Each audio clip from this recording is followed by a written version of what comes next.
Watching Fox 17 News This Morning, your Code Red station.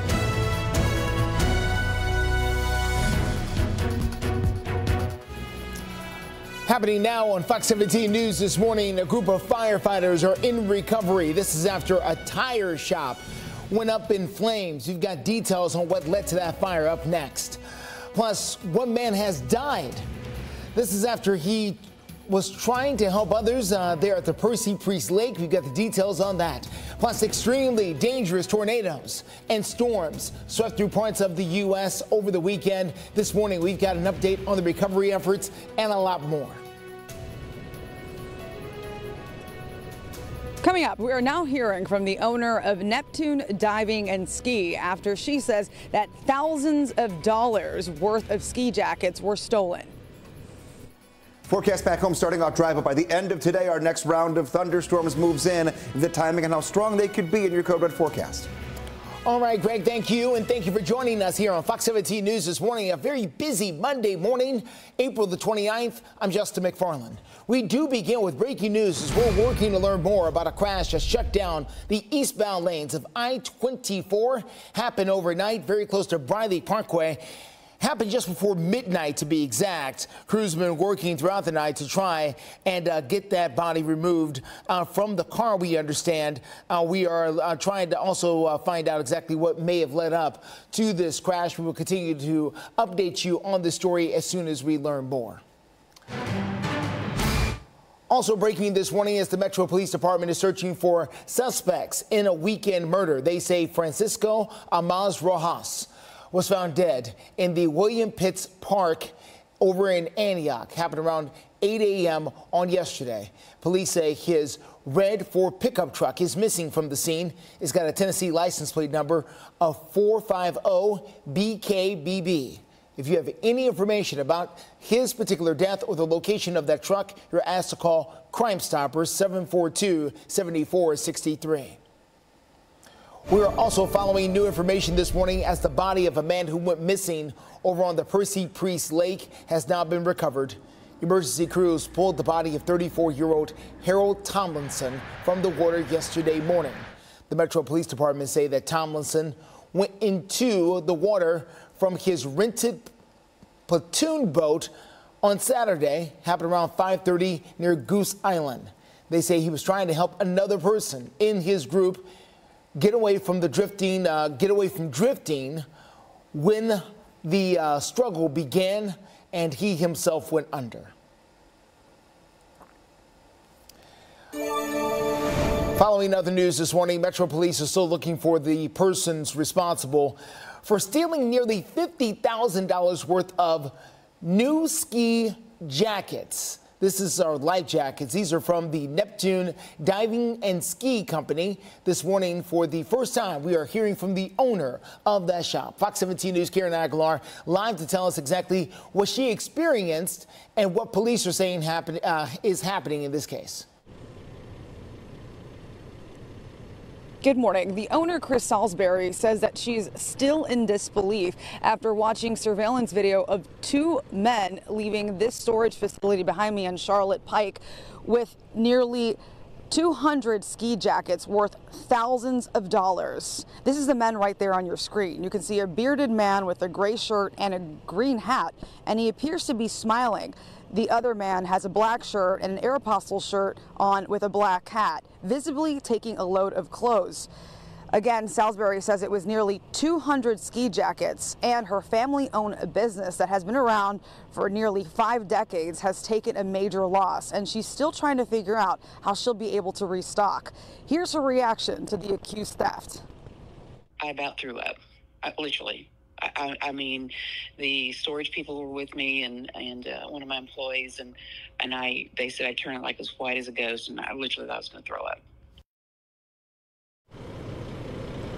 At this point, she says that she just wants justice. Police say that if you have any information on who the men might be, that you please contact Crime Stoppers. Reporting live in Nashville, Karen Aguilar, Fox 17 News, your Code Red station. 404 waking up here on a Monday in a new weather pattern. The temperature's not going to change all that much. We're keeping the 80s rolling all weekend long, or should I say all week long up until the upcoming weekend. Here's the change, though. Scattered storms come back later today, and then we have a few active days on and off throughout the week. No severe weather is expected, but a decent amount of rain will come down, and that starts later today. We'll take a look at how long we do keep the 80s hanging around. I'm going to call it all clear, though. When we have no severe weather and no flooding issue, this is just going to be run-of-the-mill, late spring, pushing towards summer type thunderstorms. Think heating of the day, then after around 3, 4 o'clock in the Nashville area, the chance for storms will pick up. Right now, nothing to get out the door to that we have to worry about. I'm seeing no visibility issues just yet. No rain on the radar. Just a little bit of ground clutter there here this morning. Don't worry about it. No showers to start today. Grabbing the umbrella for later today. We're warm. 65 right now in Nashville, 62 in Lebanon, 64 in Tullahoma, and 66 in Columbia. Easily low 80s later on this afternoon. But showers and storms will begin to track in even as early as noon if you are in our western counties. So keep that in mind. Depending upon where you live, the rain timing will be a little bit different. Lunchtime, 70s to right near 80 degrees, 11 o'clock through 1. Coming up in the next check of your Code Red forecast here on this early Monday morning, we'll take a look at future track and plan out that rain for today and how long it will linger into your Tuesday. Steer clear traffic for you at 406. Quick look outside if we can to I-24. This is at Briley Parkway. They have got Briley Parkway eastbound shut down right now. So if you're trying to make your way out of Nashville towards Antioch, 24 east there at Briley shut down because of an accident that happened around midnight. You can see where they have detoured all of that traffic there at Briley off there and are moving them around. You can also not use that ramp there on Briley to get on I-24 east. Again, they've shut it all down for the next little bit as they continue on with their investigation. I want to take a quick peek back. This is where the crash happened here at 24 Briley. Crews continue to work there on that scene. We've got a crew on the way. We'll give you more updates as soon as you're available. For right now, take that detour. They do have a plan set up for you where you can try to get around this. To avoid it all, you can use Murfreesboro Road to steer clear. Well, the routine traffic stop leads to a shocking discovery. We've got an update on the suspect wanted in the 4th of July murder at the Overlook Apartments. That's the whole purpose, to light the path and put it in the atmosphere that Sebastian, you have a path home, and we want you home. Friends and family. Run or volunteer, plus enjoy a selfie station, face and hair painting, and group warm-ups before the race. Visit gotrmiddletn.org for more details.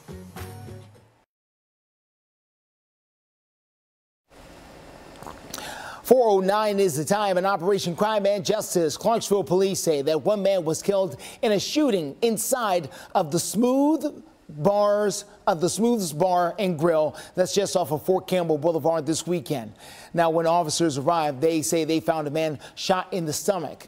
The victim was pronounced dead at a local hospital. Investigators have not released his name as of yet. At this point, there are no arrests in this case. The Nashville Police Department, NAB, they are able to nab a suspect in the 4th of July homicide from last summer. Take a look, everyone. The suspect's right here.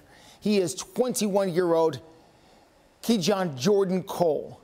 Police say that he ran a red light not far from the Music Row area on the 12th Avenue area on Saturday night. Officers say once they put their lights on, Jordan Cole got out of the car and ran.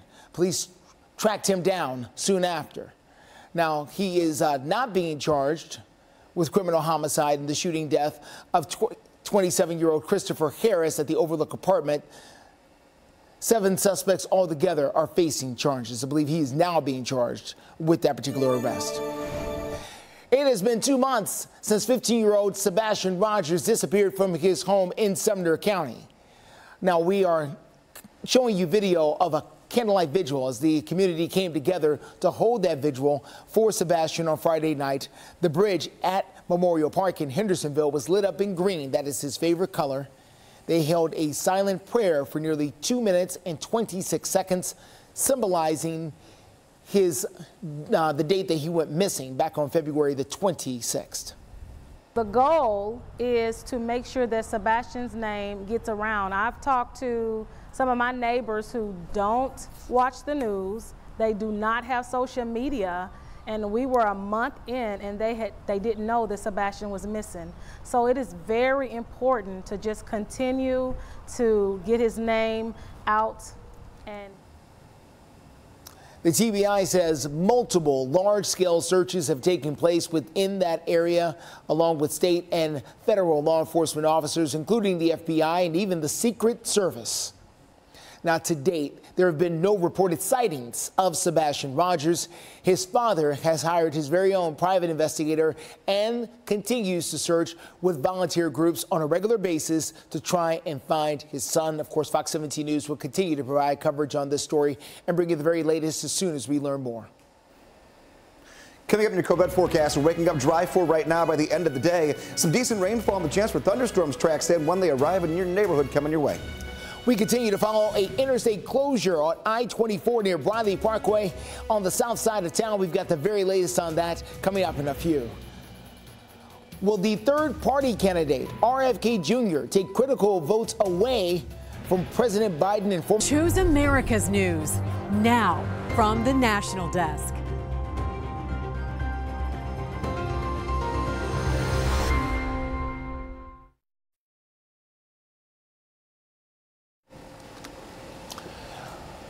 .415 is the time. We are getting ready for a huge face-off in the race for the White House. The threat from a third-party candidate has both President Trump and President Biden's teams very concerned. Fox News correspondent Mark Meredith has the very latest.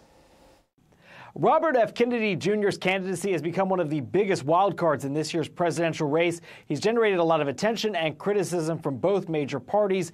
And this weekend, it's former President Trump who's claiming that Kennedy could also spoil the race.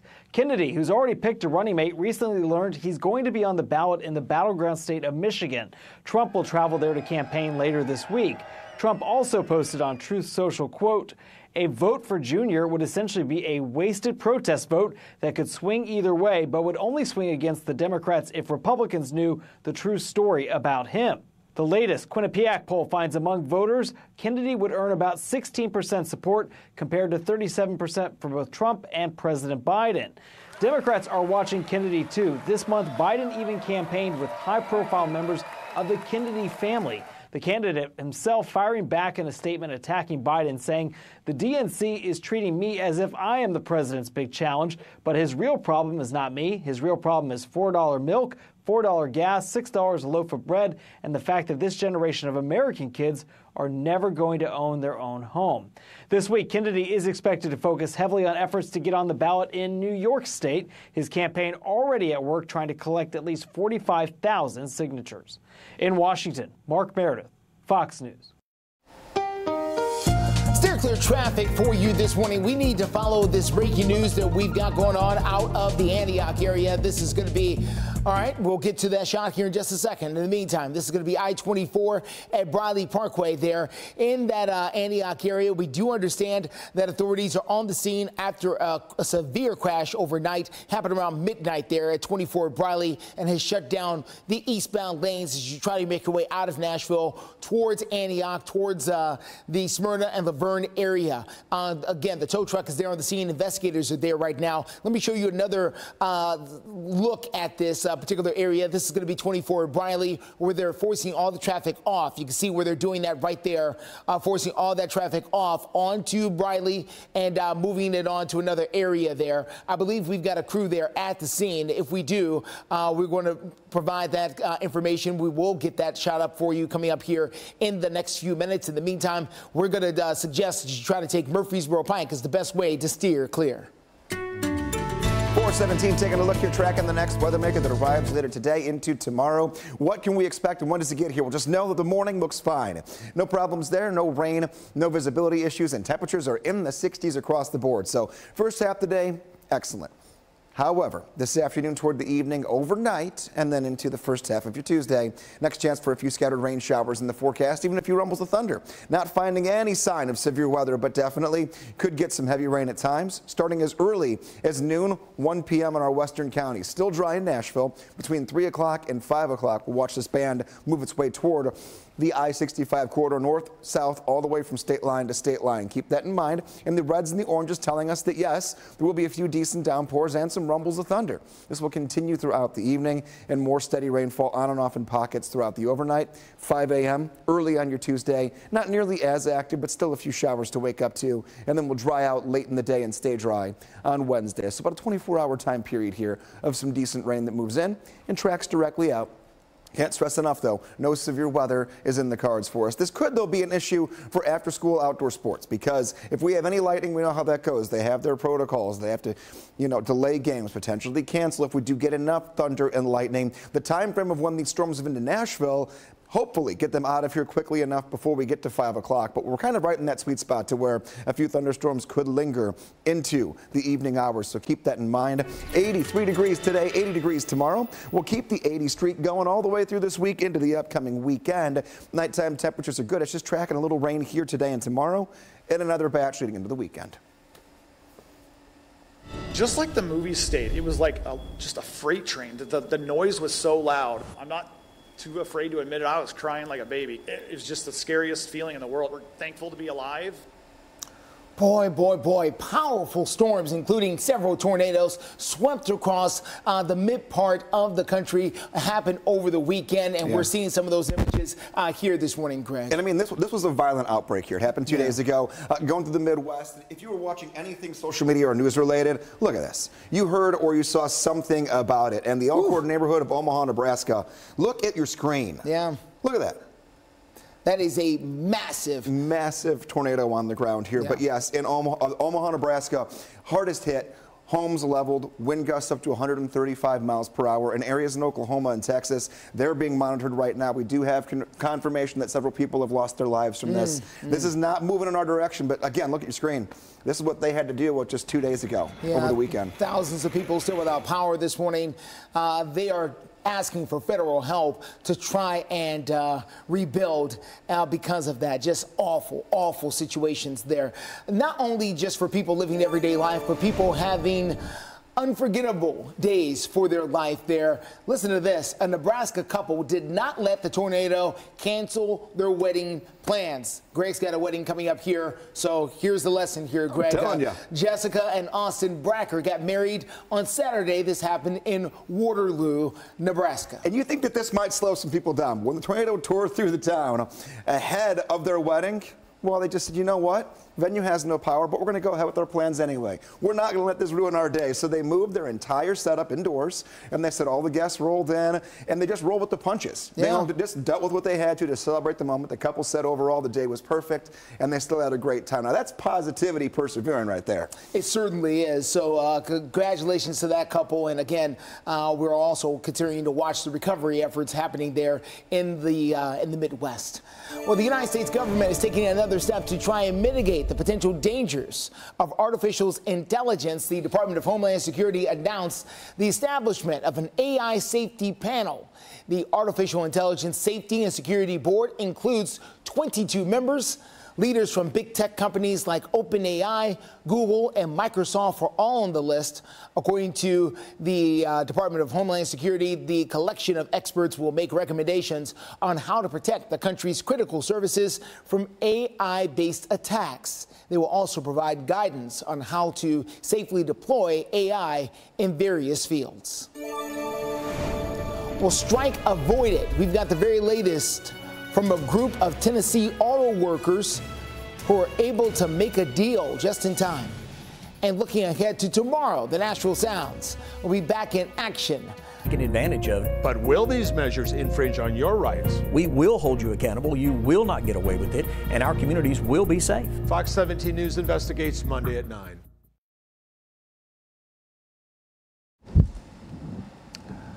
4:24 is the time. Union workers at Daimler Truck made an agreement. In just the very last minutes, they made the agreement to make sure that the auto worker avoided a strike. Now, the United Auto Workers Union reaching that deal just moments before they were scheduled to walk out. The 4-year agreement covers roughly 7,300 workers at the distribution centers here in Tennessee, as well as over in North Carolina and in Georgia. Now, if the deal is approved, wages will increase by more than 25% over the course of the contract. It also includes cost of living adjustments and profit sharing. Many people across the United States hosted events in honor of the National Prescription Drug Take Back Day. Making a difference in their community, Middle Tennessee State University and their officials conducted nearly 76 pounds, or collected rather, nearly 76 pounds of medication. That includes over-the-counter drugs and prescription medications as well. They also collected 60 vapes. Once again, the day is used in efforts to make our community safer and healthier by reducing overdoses.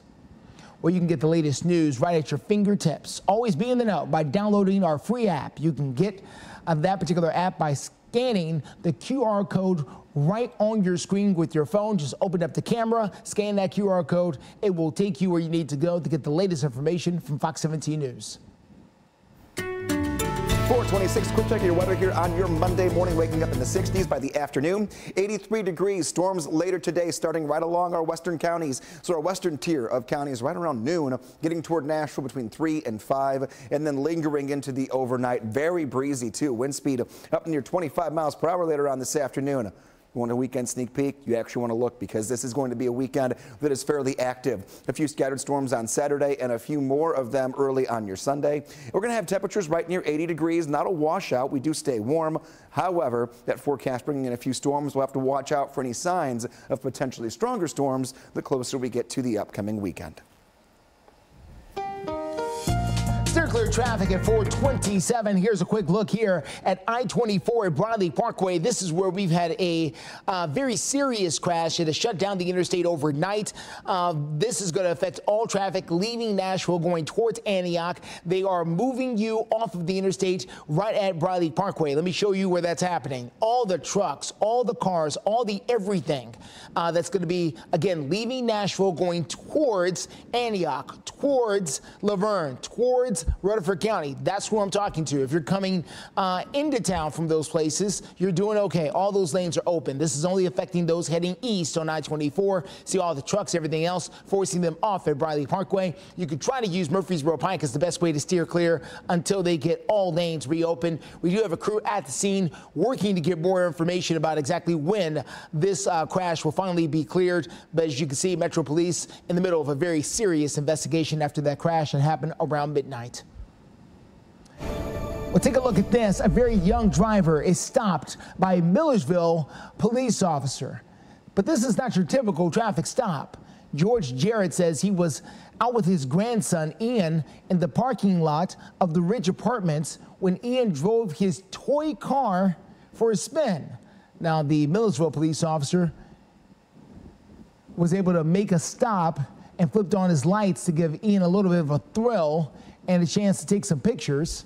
So Ian did not get a ticket, just a little bit of a memory for sure there in Millersville. We're honoring a community staple and a gospel music star. We're going to tell you how the Christian singer Mendiza is being remembered. We worked overtime. Now it's TV time. All merchandise 30% off during our end of the month sale. Going on now at all 3 Lazy Boy locations.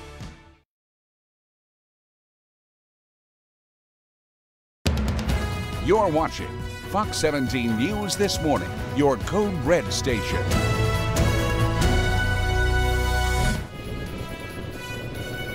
Coming up, you'll hear from the owner of Neptune Diving and Ski after police say thousands of dollars worth of ski jackets were stolen. And we're waking up dry and warm in the 60s right now, but the forecast ahead has thunderstorms returning later today. We'll time them in your forecast. Steer clear traffic following a very serious crash on I-24 Bradley Parkway that has the interstate shut down. We've got the very latest from the scene coming up in the next few seconds. Thank you for joining us here on Fox 17 News this morning. It's a Monday morning here, April the 29th. Lots to tell you about. I'm Justin McFarland, just after 4:30. So let's get started with that crash there on Bradley Parkway. We are now learning more about this deadly motorcycle crash happened on Bradley Parkway near Dickerson Pike yesterday. This is not the crash we are talking about overnight. This is a different crash that happened. According to the police department, an eyewitness of this particular crash says that a 2019 Infiniti was traveling in the westbound lanes of Bradley Parkway approaching the on-ramp. That is when 77-year-old Donald Armstrong hit the side of the car on his motorcycle. Armstrong was thrown from the bike. Police say he unfortunately died at the scene.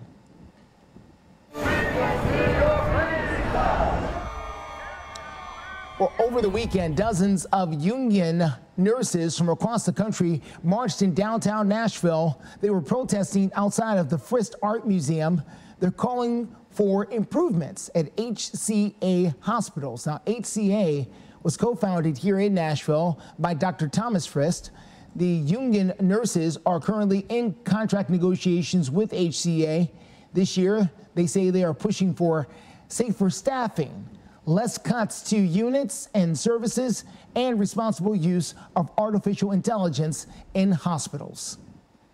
Safe staffing means listening to your nurses and staffing the hospital based on the care that the patients need, on the acuity level, or how sick the patients are, not by the productivity, which is what HCA uses to staff the hospital. They want to pretend that we're an assembly line, and they just want to get patients in and out.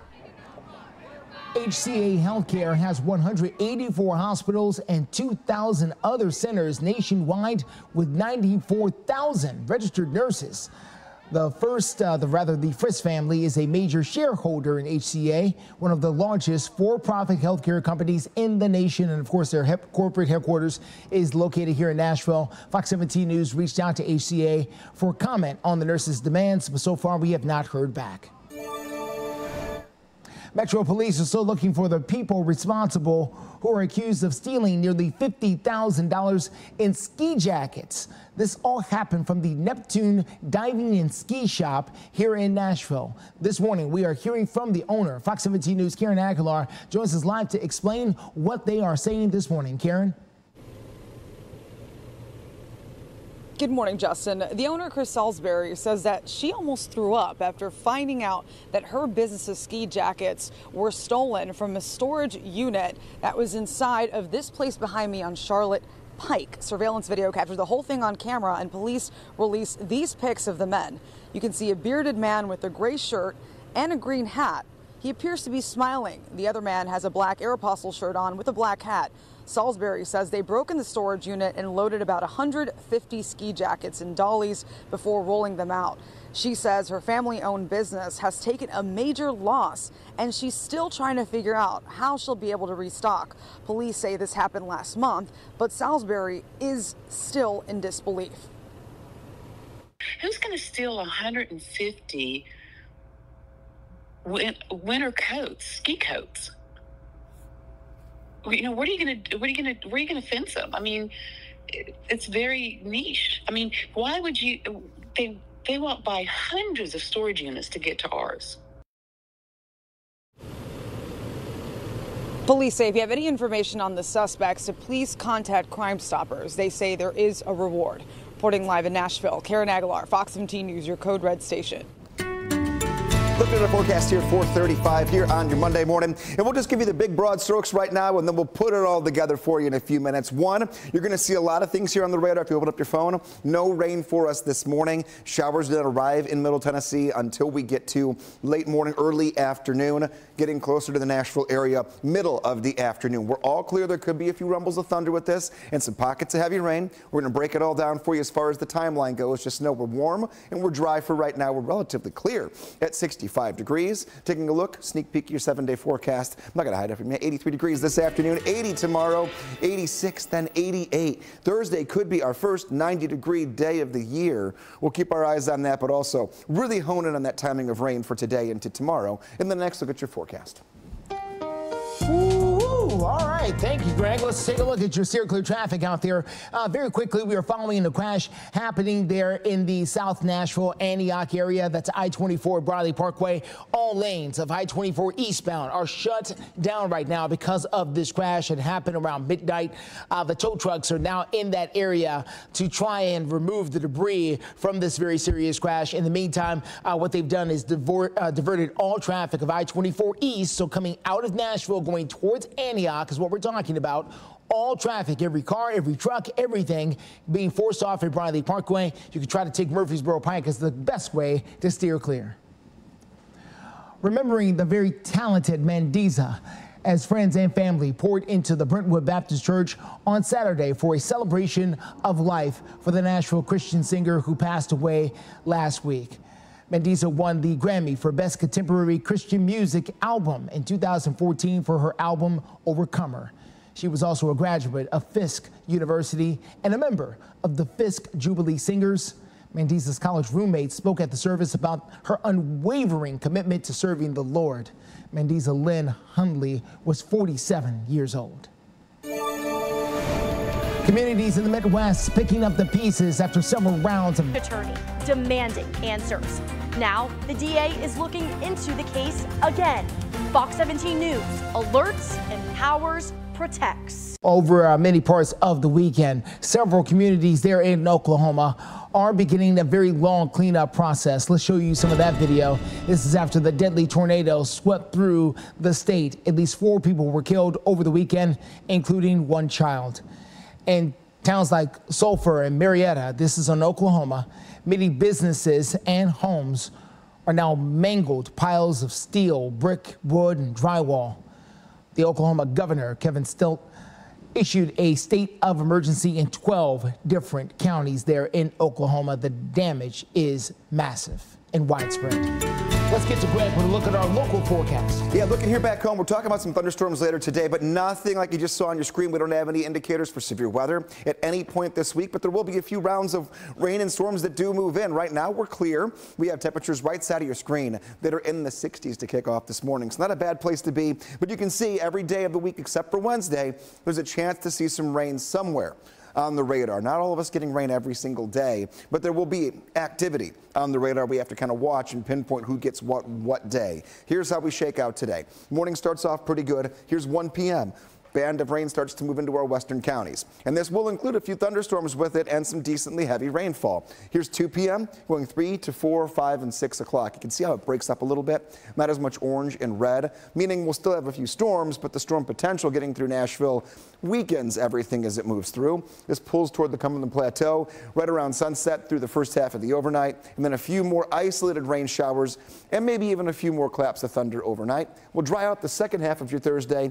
All of Wednesday, I should say Tuesday, all of your Wednesday looks good, but Thursday will be the next chance to bring in another round of some showers and storms.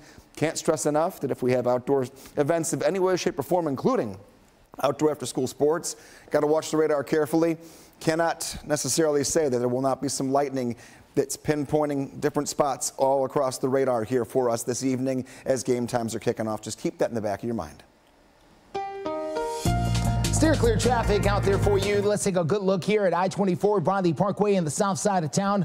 Traffic has now reopened. Okay, so 2 lanes of, or at least maybe just 1 lane of traffic has reopened there. This is after it was shut down for more than 4 hours overnight on 24 Bradley Parkway. We saw some of those cars getting by in that far left-hand lane. You can still see where the right-hand side is still shut down because of the tow truck there in the area. Let me show you a little bit behind this.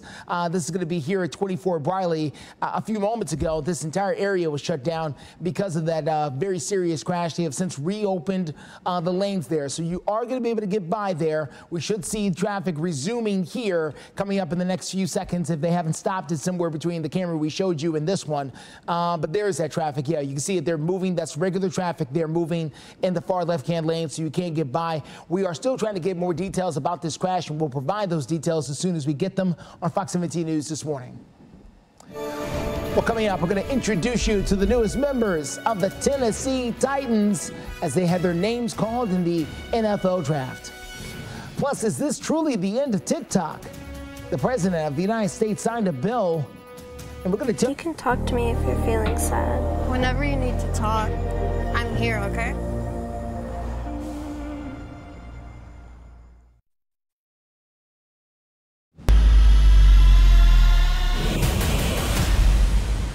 It was doubted a lot, so I get a chance to silence all the doubters and just go out there and give the team the best chance to succeed.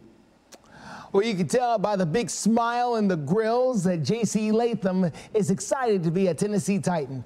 The offensive lineman was the big addition for the Titans as they went into the NFL draft. They were able to address the big need at offensive line by taking Latham with the 7th overall pick. Latham had a lot of interest from a lot of other teams, not just the Titans, but he did say when he came to his visit in Nashville, there's a lot of things that aligned for him on that day. When I got my 30 visit, Coach Callahan was one of the guys I spoke to right before lunch, and it was supposed to be a 30-minute conversation.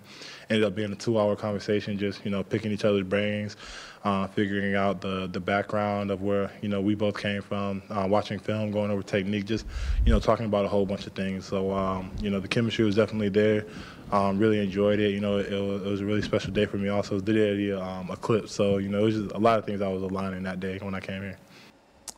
Well, Latham was the 2nd offensive tackle drafted in the top 7 picks. Notre Dame's Joe Alt was selected number 5 by the LA Chargers. Titans general manager Rand Carthen said they had a feeling the Chargers would take Joe Alt, which led them right over to Latham.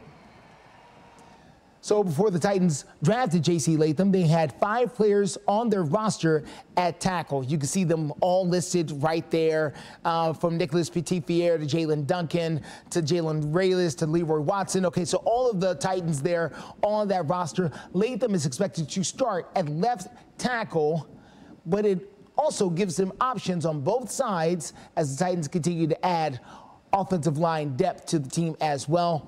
For all things Titans, you can always visit our website, fox17.com. Well, it was a very tough night and going to be a tough morning for the Nashville Predators after they lost Game 4 at Bridgestone Arena in a way that a lot of fans will want to forget. Now, listen, it was all fun and games. That's what the Preds have dug themselves into a really, really deep hole. They've lost back-to-back games at home. They now have to go back out to Vancouver for a must-win situation in Game 5. We're facing elimination. We got to go there to win a game, keep ourselves alive, and we did it on the last time we were down there, so we know what it takes. We got to forget about this one pretty quick. Like I said, I thought there's a lot of things to like. I feel like we've been getting better and better in this series, and I thought tonight was our best game probably. Definitely deserved to win the game, but once we go and are playing tomorrow to Vancouver, we gotta forget about this one. I say etch-a-sketch. We've done a great job, win or lose. We've moved straight ahead. And we've been us the next game. So the next game's gonna be just kind of go out, win a game, play like you did the last 2 games, and I'll take our chances when you're only giving up a few a game. I think till the end there, I think it was 17 shots tonight and 12 or the night before. And usually when you're in that category, we're not giving up much. You kind of will get rewarded. The Predators were playing not just the backup goalie, but they were playing the 3rd-string goalie for Vancouver. So what's next? Tuesday, this is Game 5. It's in Vancouver. It's simple. It's win or go home. The Predators lose, their season is over. If they do win the game, then they'll be back here in Smashville for Game 6 coming up on Friday. But first, they got to take care of business with getting the win coming up on tomorrow night, or else season is over. Former Lady Vol star and 3-time WNBA champion Candace Parker is officially calling it a career. Parker announced that she is retiring after spending the last 16 seasons in the league, playing for a variety of teams, including the LA Sparks and the Chicago Sky, as well as the Las Vegas Aces. She's considered to be one of the greatest players in women's basketball of all time in any level. She was also one of the best players to play for the Tennessee Volunteers. She led the Vols to national championships in 2007 and 2008. Congratulations, Candace Parker. Fantastic career. Let's talk to Greg. He's got a fantastic forecast, especially if you like sunshine and warm weather. Oh, yeah. I mean, 80s all week long. And when we do bring in rain, Justin, it's not going to bring in severe weather, so no worries to it. Just kind of planning around it so you don't get stuck under a shower or even a weak thunderstorm. But we can do that. We'll give you the hour-by-hour breakdown so you know what you're getting into.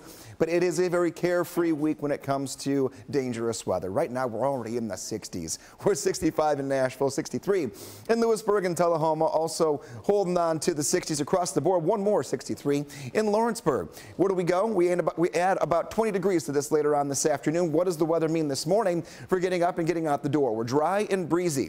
You're going to notice a lot of our cameras we show you this morning, they're going to see the wind pick up a little bit throughout the morning. That's just the only factor we've got to start the day, though. Temperatures will remain in the 50s and 60s. You're grabbing the umbrella for later.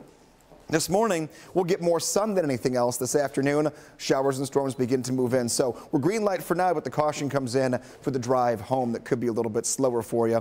Getting on the bus, first bell, 68 degrees. After school, 81. However, there will be showers and there will be weak storms on the radar as kids are getting off the buses later today. And if they have after school programs, they may be seeing some showers and thunderstorms during that time frame as well. So again, it's about planning around it but not worrying about it being too strong. 83 this afternoon, 80 tomorrow, upper 80s on Wednesday and Thursday. Now, it's likely not going to happen, but Thursday, if we can hold off that small chance for a shower or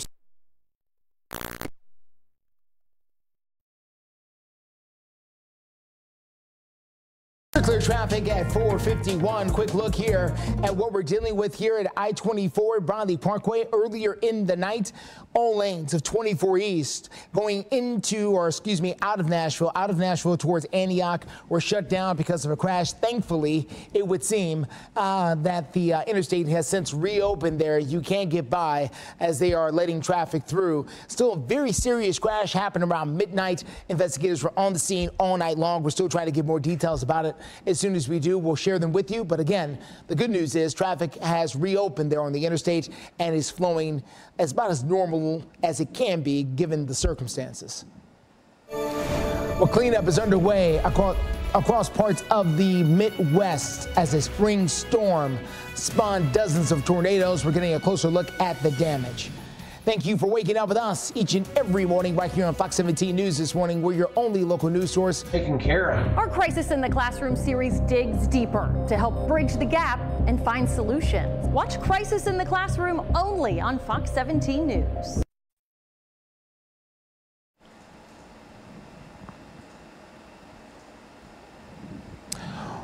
Welcome back to Fox 17 News this morning. Live look this morning from the nation's capital.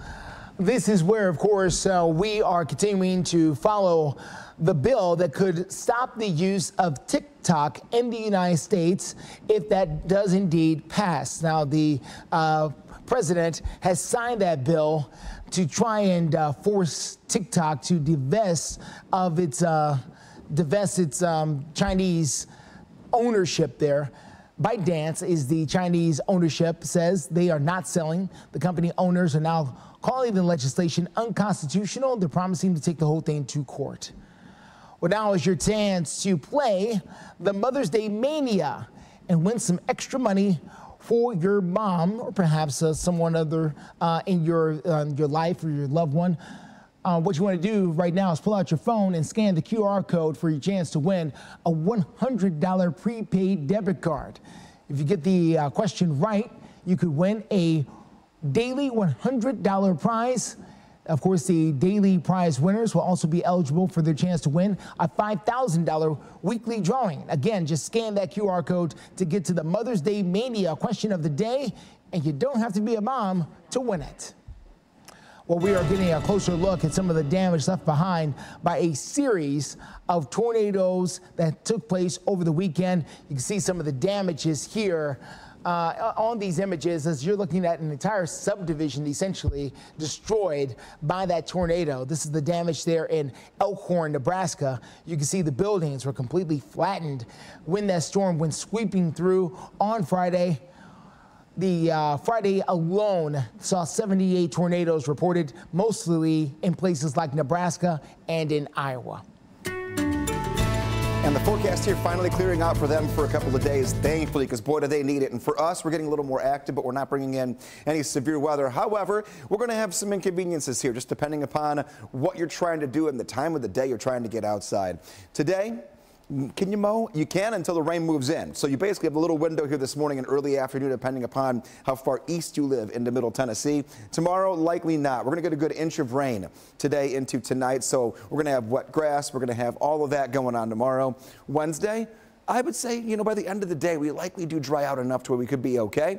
Rain begins late afternoon today, and then that does settle us into a pretty active 24 hours. Taking a look, planning ahead to the upcoming weekend. This is not to scare anyone away. It's just to go first thoughts here. The chance for a few storms being there on Saturday and Sunday cannot be ruled out. However, the chance is not great. We're not doing washouts here by any means, and also we're not worried about severe weather. Really, what happens late Thursday into Friday will set the scene for the upcoming weekend. Taking a look here, you can scan this QR code and get the Fox 17 Code Red weather apps. We're all about giving away the free stuff today. You can scan that right there, or just go to the App Store, Apple Store, or the Google Play Store, download it, or just type in the words Code Red, and it'll pop right up there at the top of your search list. Here we go. You can also follow along with any of us on social media for any questions you may have. If you want to reach out, just to say, hey, feel free. Facebook, our X pages on Twitter.com and also Instagram. Coming up when we go into our 5 o'clock half hour, I do have a new timeline when it comes up to rain later today into tomorrow. We'll break it down using Future Track. Steer clear traffic out there for you at 4:58 this morning. That's I-24 Bradley Parkway, very close to the Antioch area. That is where we continue to follow a crash. It was a very serious one from overnight that had the interstate shut down for hours. They have since reopened the lanes there, so you can get by in 24 East. Again, this is leaving Nashville, going towards Antioch, towards Smyrna, towards Laverne. That is where this particular crash is, around the Bradley Parkway area. Crews are out there, but again, the lanes have reopened, which is certainly good news. So no more need for a detour, none of that. We're going to be checking in on some other areas of town as we get into our 5 o'clock hour. Well, music lovers cannot get enough of Taylor Swift. The Grammy winner's brand new album titled The Tortured Poets Department has debuted #1 on the Billboard Top 200 chart. Now, this is Taylor Swift's 14th album to claim the top spot. She's now tied with Jay-Z for the most #1 albums. Only the Beatles, and Jay-Z have been able to beat the artist with the most #1 albums of all time. Billboard is calling the accomplishment historic. Fox 17 News, your Code Red station. We track severe weather. Using our Code Red alerts up to 3 days in advance. Warning you to weather that will impact your life. Our forecast pinpoint a storm's path, showing when it will hit your neighborhood. That's where we already are. This low pressure system looks like it will be arriving in Brentwood at 4:15 on Wednesday. Providing you the information needed to prepare and stay safe. Fox 17 News, your Code Red station. Alerts, empowers, protects. Fox 17 News, your Code Red station. We track severe weather. Using our Code Red alerts up to 3 days in advance. This low pressure system looks like it will be arriving in Brentwood at 4:15 on Wednesday. Providing you the information needed to prepare and stay safe. Fox 17 News, your Code Red station. Alerts, empowers, protects. Fox 17 News, your Code Red station. Your first line of defense when severe weather threatens. Warning you up to 3 days in advance. So, when we call a Code Red weather alert, know we're providing you with the information needed to prepare and stay safe. The Fox 17 Code Red weather app, your first line of defense when severe weather threatens. Download the Fox 17 News Code Red weather app now. you're watching Fox 17 WZTV Nashville.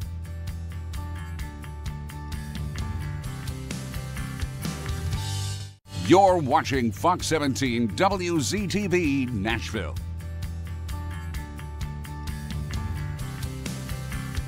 You're watching Fox 17 WZTV Nashville. You're watching Fox 17 WZTV Nashville. You're watching Fox 17 WZTV Nashville. You're watching Fox 17 WZTV Nashville. You're watching Fox 17 WZTV Nashville. Fox 17 News, your Code Red station. We track severe weather. Using our Code Red alerts up to 3 days in advance. Warning you to weather that will impact your life. Our forecast pinpoint a storm's path, showing when it will hit your neighborhood. That's where we already are. This low pressure system looks like it will be arriving in Brentwood at 4:15 on Wednesday. Providing you the information needed to prepare and stay safe. Fox 17 News, your Code Red station. Alerts, empowers, protects. Fox 17 News, your Code Red station, we track severe weather. Using our Code Red alerts up to 3 days in advance. This low pressure system looks like it will be arriving in Brentwood at 4:15 on Wednesday. Providing you the information needed to prepare and stay safe. Fox 17 News, your Code Red station. Alerts, empowers, protects. Fox 17 News, your Code Red station. Your first line of defense when severe weather threatens. Warning you up to 3 days in advance. So, when we call a Code Red weather alert, know we're providing you with the information needed to prepare and stay safe. The Fox 17 Code Red weather app, your first line of defense when severe weather threatens. Download the Fox 17 News, your Code Red station. We track severe weather. Using our Code Red alerts up to 3 days in advance. Warning you to weather that will impact your life. Our forecast pinpoint a storm's path, showing when it will hit your neighborhood. We're also updating a very odd story, okay? Metro Police say they're still looking for folks who are accused of stealing nearly $50,000 in new ski jackets. Yeah, this all happened at the Neptune Diving and Ski, and this morning for the first time, we're hearing from the owner. Fox 17 News reporter Karen Aguilar joining us live to tell us what she's experienced. Good morning. Good morning. Chris Salisbury tells me that she is still in disbelief after watching on surveillance video 2 men walking from out of these doors of the storage facility here on Charlotte Pike with thousands of dollars worth of her business's ski jackets. This is the men right there on your screen. You can see that a man is wearing a gray shirt, he has a beard, and he appears to be smiling. The other man has a black shirt of an Aeropostale shirt, and he is visibly taking a load of clothes. Along with the other man, Salisbury says it was nearly 200 ski jackets in her family-owned business that has been around for 51 years and is a community staple, has now taken a major loss, and she's still trying to figure out how she'll be able to restock. Here's a reaction to the accused theft. I about threw up, literally. I mean, the storage people were with me and one of my employees, and they said I turned like as white as a ghost, and I literally thought I was going to throw up. Police say if you have any information on who the suspects might be, they ask that you contact Crime Stoppers. They say that there is a reward. Reporting live in Nashville, Karen Aguilar, Fox 17 News, your Code Red station. Karen, thank you. Let's check in now with our Code Red meteorologist. It's going to be a hot week, Greg. It will, from start to finish. 80s every day. That includes today. And what we're looking at right now for the big 3 things to know is that scattered storms become the thing that launches us into this week. No severe weather, but later today we will have activity on the radar, and that's going to kind of linger with us through the overnight and into the first few hours of your Tuesday morning. This is the one, though, when you see the 7-day forecast, you're going to go, could we? Maybe, possibly. Is it there in the cards? We're going to be very warm to the point to where I've got 88 degrees for the high temperature on Thursday. But I've also got a chance for a few storms late in the day. Those two are going to fight each other, but we could be close to 90 degrees by the end of this week. Taking a look here, a few PM storms today. We are all clear. We have no severe weather. Right now we're sitting at 66 in the Nashville area. You'll see clouds pick up throughout the day before the rain does arrive this afternoon into the evening hours. But 60s across the board, everyone at or above the 60-degree mark. And here is your 7-day forecast. You'll see exactly what I mean when I talk about the warmer conditions that move in Wednesday into Thursday. 83 this afternoon, 80 tomorrow, 86 on Wednesday, 88's possible on Thursday. We'll look at future track and time out that rain and storm chance later today coming up in the next Look at Your Code Red forecast. Greg, thank you. Steer clear traffic time right now, 5:06. And good news, the crash that was along I-24 that we mentioned just a moment ago has cleared this morning. This is a live look at Briley Parkway. Sadly, we have learned through Metro that this was a deadly crash, but all clear right now if you're getting up and get ready to head out the door. We've got more steer clear traffic updates coming up in just a few minutes. New information this morning regarding the body of a man who went missing on Percy Priest Lake. That body has been recovered. Emergency crews telling us that they pulled the body of 34-year-old Harold Tomlinson from the water Sunday morning. So we do understand that Tomlinson, according to police, went into the water from his rented pontoon boat Saturday at about 5:30 near Goose Island. They say he was trying to help another person in his group from drifting away, but then began to struggle himself. A routine traffic stop leads to a shocking discovery. We've got an update this morning on the person who was wanted after a July 4th murder. That's the whole purpose, to light the path and put it in the atmosphere that Sebastian, you have a path home, and we want you home. Friends and family.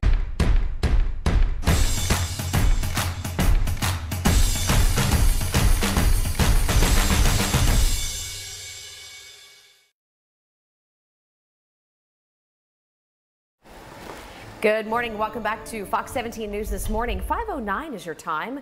3 firefighters are being treated right now for their injuries after they got hurt while fighting this fire at a tire shop in Clarksville. Dash 10 media footage here showing the fire at the wheel shop just off Wilma Rudolph Boulevard. No update as of this morning as to what caused the fire. That's something we're still working to find out. But once we do get that information, we'll bring it to you here live through 9. We're also getting some more updates from Nashville police, who were able to track down a 7th suspect regarding a 4th of July homicide from last summer. The suspect, 21-year-old Kulon Jordan Cole, police say that he ran a red light not far from Music Row on 12th Avenue Saturday night. Well, officers say once they put on their lights, Jordan Cole got out of the car and took off. Police, though, able to track him down soon after. Jordan Cole is not charged with criminal homicide for the shooting death, or now charged, I should say, for the shooting death of 27-year-old Christopher Harris from the Overlook Apartments. Altogether, 7 suspects are facing charges. It has been 2 months since 15-year-old Sebastian Rogers disappeared from his Sumner County home, and the community came together over the weekend to hold a vigil for Sebastian. The bridge at Memorial Park in Hendersonville was lit up in green. Look here on your screen. This is Sebastian's favorite color. The folks here had a silent prayer for 2 minutes and 26 seconds, symbolizing February 26th, the date he was last seen. The goal is to make sure that Sebastian's name gets around. I've talked to some of my neighbors who don't watch the news. They do not have social media, and we were a month in and they didn't know that Sebastian was missing. So it is very important to just continue to get his name out. And what a great community effort here. So many folks out to support him. By the way, I mean, all of these folks want to know what happened. How did this 15-year-old with autism just seemingly vanish in the middle of the night? The TBI says that all of their searches have taken place within local, state, and federal groupings, including the FBI, and even they claim the Secret Service. But to date, there have been no reported sightings of Sebastian. Like I said, it would seem as if he just disappeared in the middle of the night. His father, biological father, has hired his own private investigators and continues to search with volunteer groups regularly for his son. Waking up here this morning, coming up in your Code Red forecast, we're dry, but look at your screen. We have some showers and weak storms that move in later today. We'll look at it on Future Track right after the break in just about 4 minutes. And Fox 17 News team keeping a very close eye on all of your steer clear traffic updates. This is a live look right near B&A, very busy typically. What you need to know before heading out the door after the break. And Vanderbilt University. For me. Prevagen at stores everywhere without a prescription. This Fox 17 This Morning newscast is sponsored by Mac Pest Control.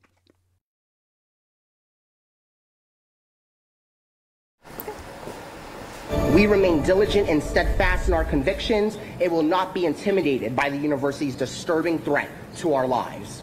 Well, Fox 17 News covering more protests over the Israel-Hamas war breaking out on college campuses across the country, even right here at home. Some students are camping out over on Vanderbilt University's campus as part of a pro-Palestinian protest, while also, they say, speaking out against the university's administration. One student protester that Fox 17 News had the chance to speak with told us that the university is allowing the encampment for right now, at least. Fox 17 News also reached out to the university for comment. Leaders telling us that so far students have been complying with the university policies and have not disrupted university operations. We're continuing to follow that particular part of the story. But also making international headlines is a message from Gaza to pro-Palestinian protesters across U.S. college campuses. Students over in Gaza, they staged demonstrations to express gratitude for students who are taking part in the protests, getting their perspective. Footage does show video of people spray painting tents that now serves as shelter for displaced Palestinians. Everything being thrown around above us. And it was so scary. It was so scary. I'm like so scared. Our neighbors, everybody, everyone's houses they're gone. Man, powerful storms, including several tornadoes, coming across Middle America over the weekend. Greg and I are going to show you some of the newest video and talk about what we're dealing with here. This is just unbelievable. We don't typically see tornado video where you can see it that clearly, and you look at how big that is. Even movies don't make tornadoes look that big because you can't even believe it's real when you first look. Now, is this the one that was in Oklahoma? Or was this Nebraska? This was Nebraska, okay. But there were 80 overall, and videos of about 30 of them are out there right now. So it's kind of hard to pinpoint, but I mean, this was really rough Friday into Saturday. It was a 2-day event, and you mentioned Nebraska. There's a neighborhood called Elkhorn. It's near Omaha, and it was one of the hardest hit. Almost every house ripped apart, 135-mile-per-hour wind speeds, and this was rough. 80 tornado confirmations is a very large number even for them. Yeah. And yeah, I mean, areas of Oklahoma, Texas, all being monitored here. We're all waking up now, even just a couple days later. When you look at your screen, I mean, this is not good. Thankfully, it's dying down a little bit. Yeah, and it has. And also, Greg, just as I look at this video, you know, we've been through this here. Oh, yeah. And so many folks here in the mid-state in southern Kentucky can relate to what these people are going through. I mean, we've had the Nashville tornado, the Mayfield, Kentucky tornado. So this has certainly been something that unfortunately we have had to learn to live with, right, and recover from. So we do know that they're already asking for federal help out in the Midwest to try to get things cleaned up and eventually rebuilt. Yeah, I mean, it's one of those long processes that, as we know. Oh, man. I mean, this is literally years. Years upon years, if not decades sometimes. Thankfully, there are a little bit drier conditions for them right now. So the next several days, they've calmed down. But here back home, we're gearing up for storms. That being said, when you see a pivot from a large tornado like that to me talking about storms, don't let that scare you or catch you off guard. It isn't a cause for concern. We have no severe weather. So I'm starting with this graphic specifically to show you that we're in all clear when it comes to code red. We have no code red at all this week as of right now. Looking downtown, we're fairly clear. You'll have a decent sunrise. You have temperatures that are in the 60s already, 80s later on this afternoon. But here's our timeline. 1 p.m., we're already starting to see our first band of some showers and storms moving into our western counties. Watch what happens, though, when it tracks to the east. We have the reds and the oranges, pretty good defined line of storms. They begin to break up a little bit, even just an hour or two later. They're going to track through the Nashville area starting around 3 to 5 o'clock is when that first window of opportunity begins. Then they will linger on and off throughout the evening hours and the first half of tonight. These little spots you see here, the little yellow dots on future tracks show us where there could be a few isolated storms that still linger into the evening. What does this mean for plans? This means anything outdoors, we have to prepare for the possibility of thunder, lightning, and heavy rainfall. We're not worried about damaging wind or hail or tornadoes, but after school sports, there could be thunderstorms actively on the radar, those little hit and miss yellow dots I was just talking about. So be mindful of that for any after school activities. I'm not saying that we have to go across the board and cancel, but thunderstorms are absolutely possible through that time frame when kids can be trying to take the field. 83 degrees this afternoon, 80 tomorrow, mid to upper 80s on Wednesday and Thursday, and then we go into the upcoming weekend and continue with the warm days and the warm nights. Steer clear traffic for you on I-40 this morning. I-40 at Dallas and Pike, very close to Nashville International Airport. The traffic out there moving along very nicely in both directions out there so far. So great news if you're coming in, you got that early morning flight, no problem. You can get out there to the airport without any issue. We do have a report of a minor crash, maybe just off of I-40 there at the airport at Terminal Drive. But so far, again, not showing here on the interstate, which is great news. No major crashes anywhere else across the mid-state either. We're doing fine so far here in our 5 o'clock hour. Justin, thank you. 5:20 is the time right now. Let's talk sports. The Nashville Predators, they were doing so well Sunday, and then the wheels came off. Yeah, so the Vancouver Canucks making the shot twice in 3 minutes. We're going to take a look at the post. Ugh. Preds inches away from making it. Is now hitting the road for Game 5. It's going to happen over in Vancouver. They need to win on Tuesday or their playoff journey is over. All right, so it's win or go home. Do you think the Preds can do it? Can they pull off the win in Game 5? Oh, come on, y'all. Let's have a little more. They're realist, encouragement. Okay, realist. All right. Well, right now, 59% of you say no, you don't think they can do it. But we believe, Preds, you can do this. They've already won on the road. Yeah, on the road. I know. They got a win on the road already. They could do it again. Okay. You can vote right now. Let us know what you think by going to twitter.com, search Fox Nashville. Well, the Millersville Police Department says they have lots of open cases that need to be solved, why they've fallen so far behind, and how they're trying to solve them. And looking ahead to tomorrow, the Nashville Sounds will take on the Norfolk Tides. That's a Bit of a blurry live look over there at First Horizon Park, but to weather that will impact your life. Our forecast pinpoint a storm's path, showing when it will hit your neighborhood. That's where we already at. This low pressure system looks like it will be arriving in Brentwood at 4:15 on Wednesday. Providing you the information needed to prepare and stay safe. Fox 17 News, your Code Red station. Alerts, empowers, protects. Tony Bates, Bates Ford. Mike, how about some of these new lineup? Folks, brand new state-of-the-art facility, 3 times the inventory, right off I-40, exit 236, 1780 Franklin Road. Come see us at Bates Ford, Lebanon, Tennessee, where we'll take anything it don't eat.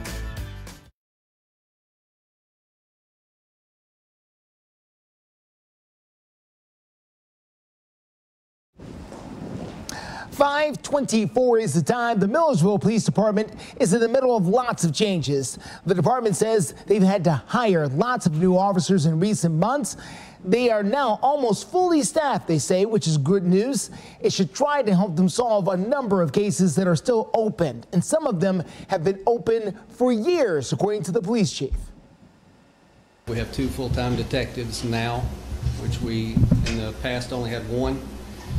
We're trying to get our closed cases up from where they're at right now. The past 5 years, we're sitting at about 32%, which is pitiful. So we're trying to get that up a lot with the addition of the extra detective and a new detective. So you just heard him say 32% of their cases over the last 5 years are closed. That means a vast majority of them are still open, and they know that their citizens are still waiting for justice. Now, just before the police chief said that, the city there in Millersville, the city council, voted him as the brand new interim city manager. So he'll be taking on those duties as well. They're hoping to hire a full-time city manager after the November election. 525 honing in on a forecast of warmth.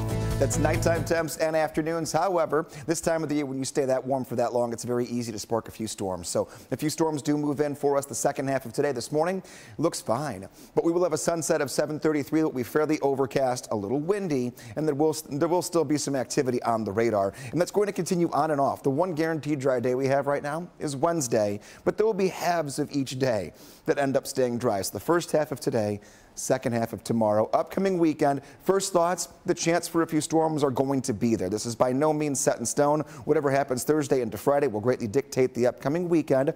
And even if we have a few storms, we're not washing out either of those days, but we will be right near the 80-degree mark. And nighttime temperatures will continue to be in the 50s and 60s. If you want to track our rain later on today, scan the QR code, get the Fox 17 Code Red weather app. I do not see any severe weather in our future here for this week, but the next time we have stronger storms or any warnings, you'll get those alerts straight to your phone no matter where you're at, even on the go. Steer clear traffic at 526. Let's take a look at what we're dealing with outside. This is going to be I-24 Bradley Parkway.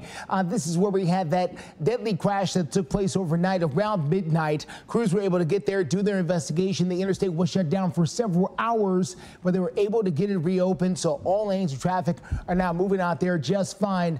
And we are still waiting on more word on exactly what caused that deadly accident that happened there overnight. But again, crews were able to get in, get out without any more problems. Now we are following traffic on other parts of town, including on the north side, 65 at Trinity Lane. We'll take a closer look at that coming up in a few minutes. Coming up, you'll hear from the owner of Neptune Diving and Ski after police say ski jackets worth thousands of dollars were stolen. AST is sponsored by Eurostone.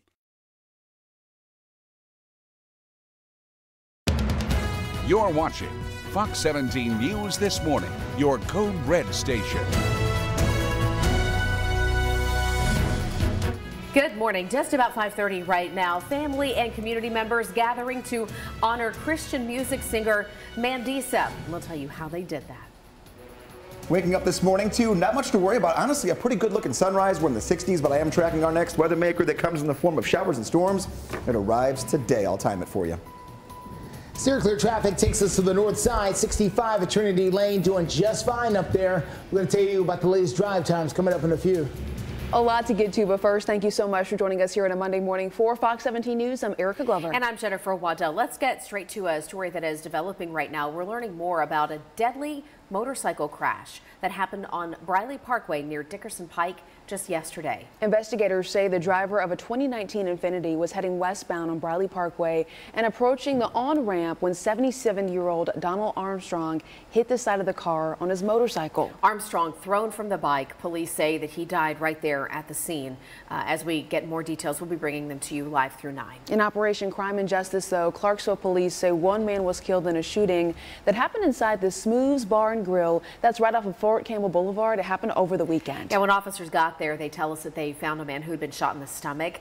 He died at the hospital. Investigators have not yet released his name or really any other big details. And by the way, they've made no arrests so far, but this is another one of those stories that's developing. And so just as soon as we get word from Clarksville, we'll bring that to you. We're also showing you some video this Monday morning of how the folks are remembering the very talented Mandisa. Folks certainly coming together just to honor her life. Yes, the Christian gospel singer living right here in Nashville. You may remember her from years ago when she showed up on American Idol and then really made a mark after that. Friends and family pouring into Brentwood Baptist Church Saturday for the celebration of life for that Nashville Christian singer who died last week.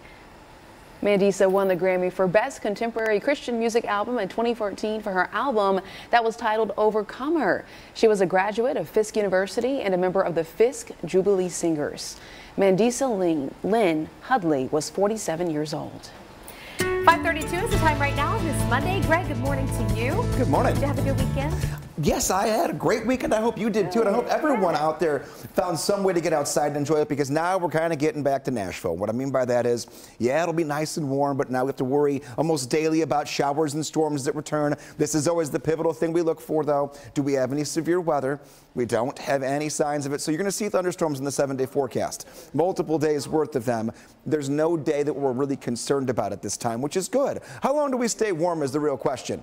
We'll also take a look at an answer of that, and you might like the answer if you've enjoyed the 80s. Taking a look, PM storms all clear for code red, no problems there, but we will have rain that tracks through this afternoon into this evening. We're at 66 right now in Nashville. Sun trying to come up, a few clouds trying to creep in as well. Should be a good sunrise here in under an hour from right now.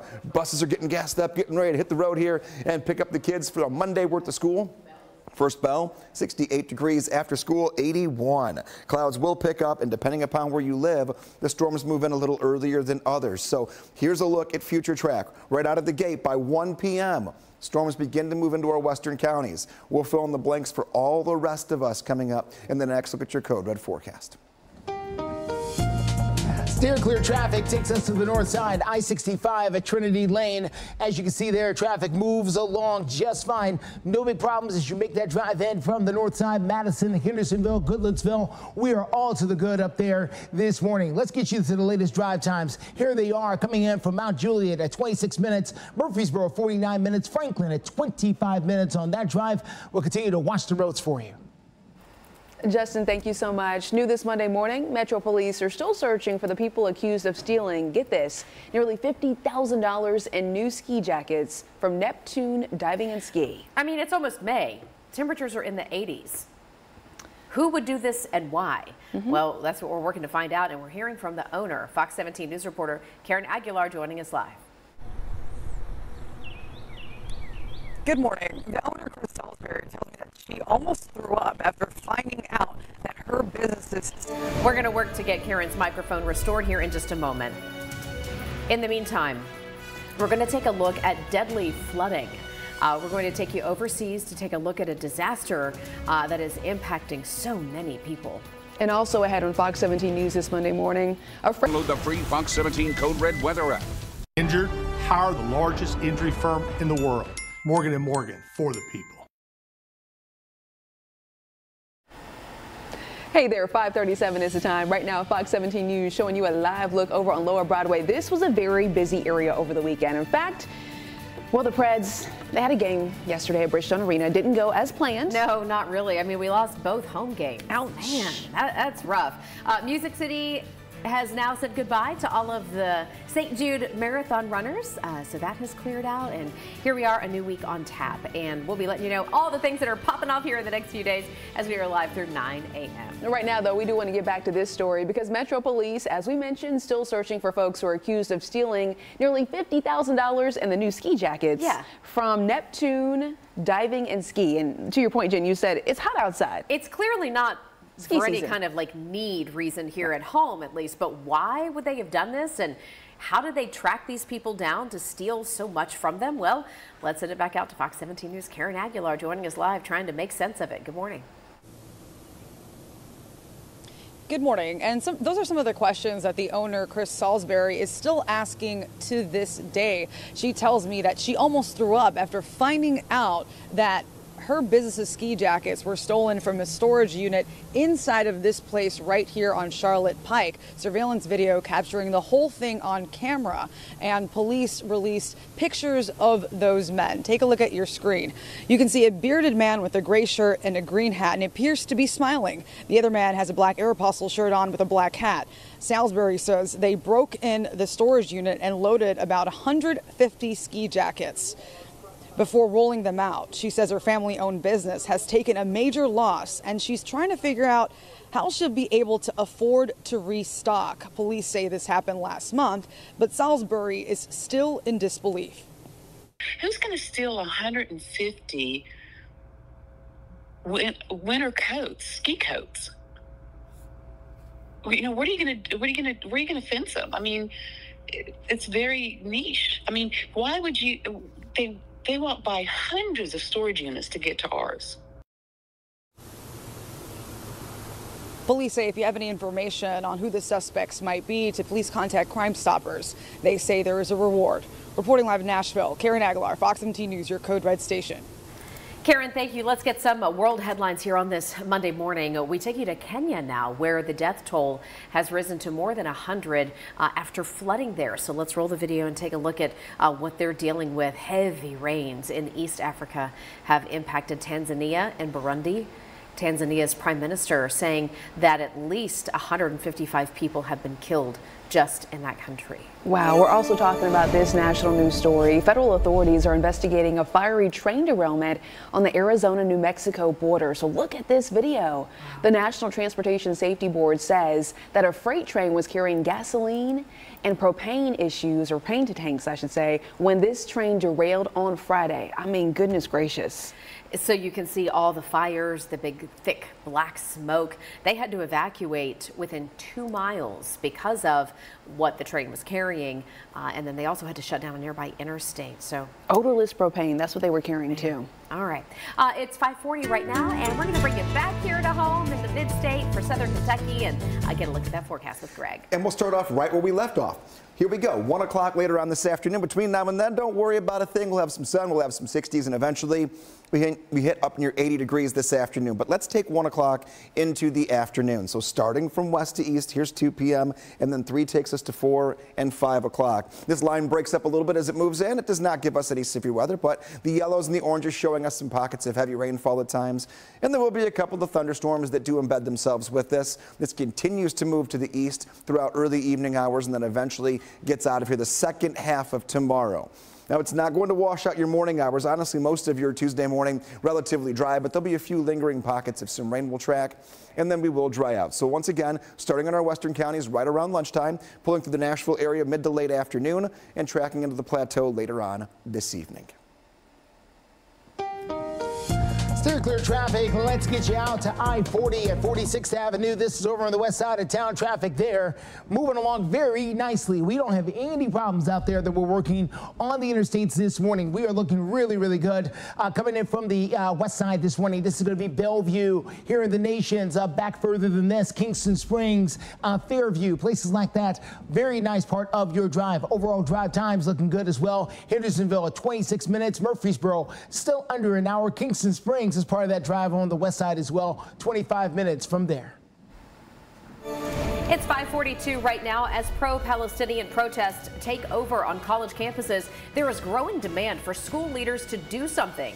We have an update on that in minutes. And the government is cracking down on airline fees. One official Be prepared for the next storm. Download the free Fox 17 Code Red Weather app. We're putting our foot down to keep our feet up, like way up, with Lazy Boy. We worked overtime. Now it's TV time. All merchandise 30% off during our end of the month sale. Going on now at all 3 Lazy Boy locations. Welcome back to Fox 17 News this morning. It's 5:45. National headlines right now. Brawls, a stabbing, campus closures, at least one faculty revolt. These are all scenes playing out as we have had tense, aggressive, and yes, even violent pro-Palestine occupations of some college campuses. And now it is all starting to come to a head. Yeah, because schools are even under so much more pressure as commitments. The ceremonies are approaching. Fox 17 News' Amy Kiley is reporting this morning. Pro-Palestine demonstrations are springing up at more universities as graduation season gets underway. I am encouraged that the world is paying attention to what's happening. Today is the last day for classes at Columbia University in New York, where the campus movement began. An encampment there remains in place as students and administrators discuss protester demands. I'm really hoping that it stops before graduation. I'm graduating this semester. There's only one commencement. Classes are also wrapping up at Emory University in Atlanta. There, faculty are beginning a no-confidence vote for the school president today. It's over the police crackdown on protests last week. We talked about how the people who are dying in Gaza right now, the tens of thousands of men, women, mothers, fathers, and children are being displaced.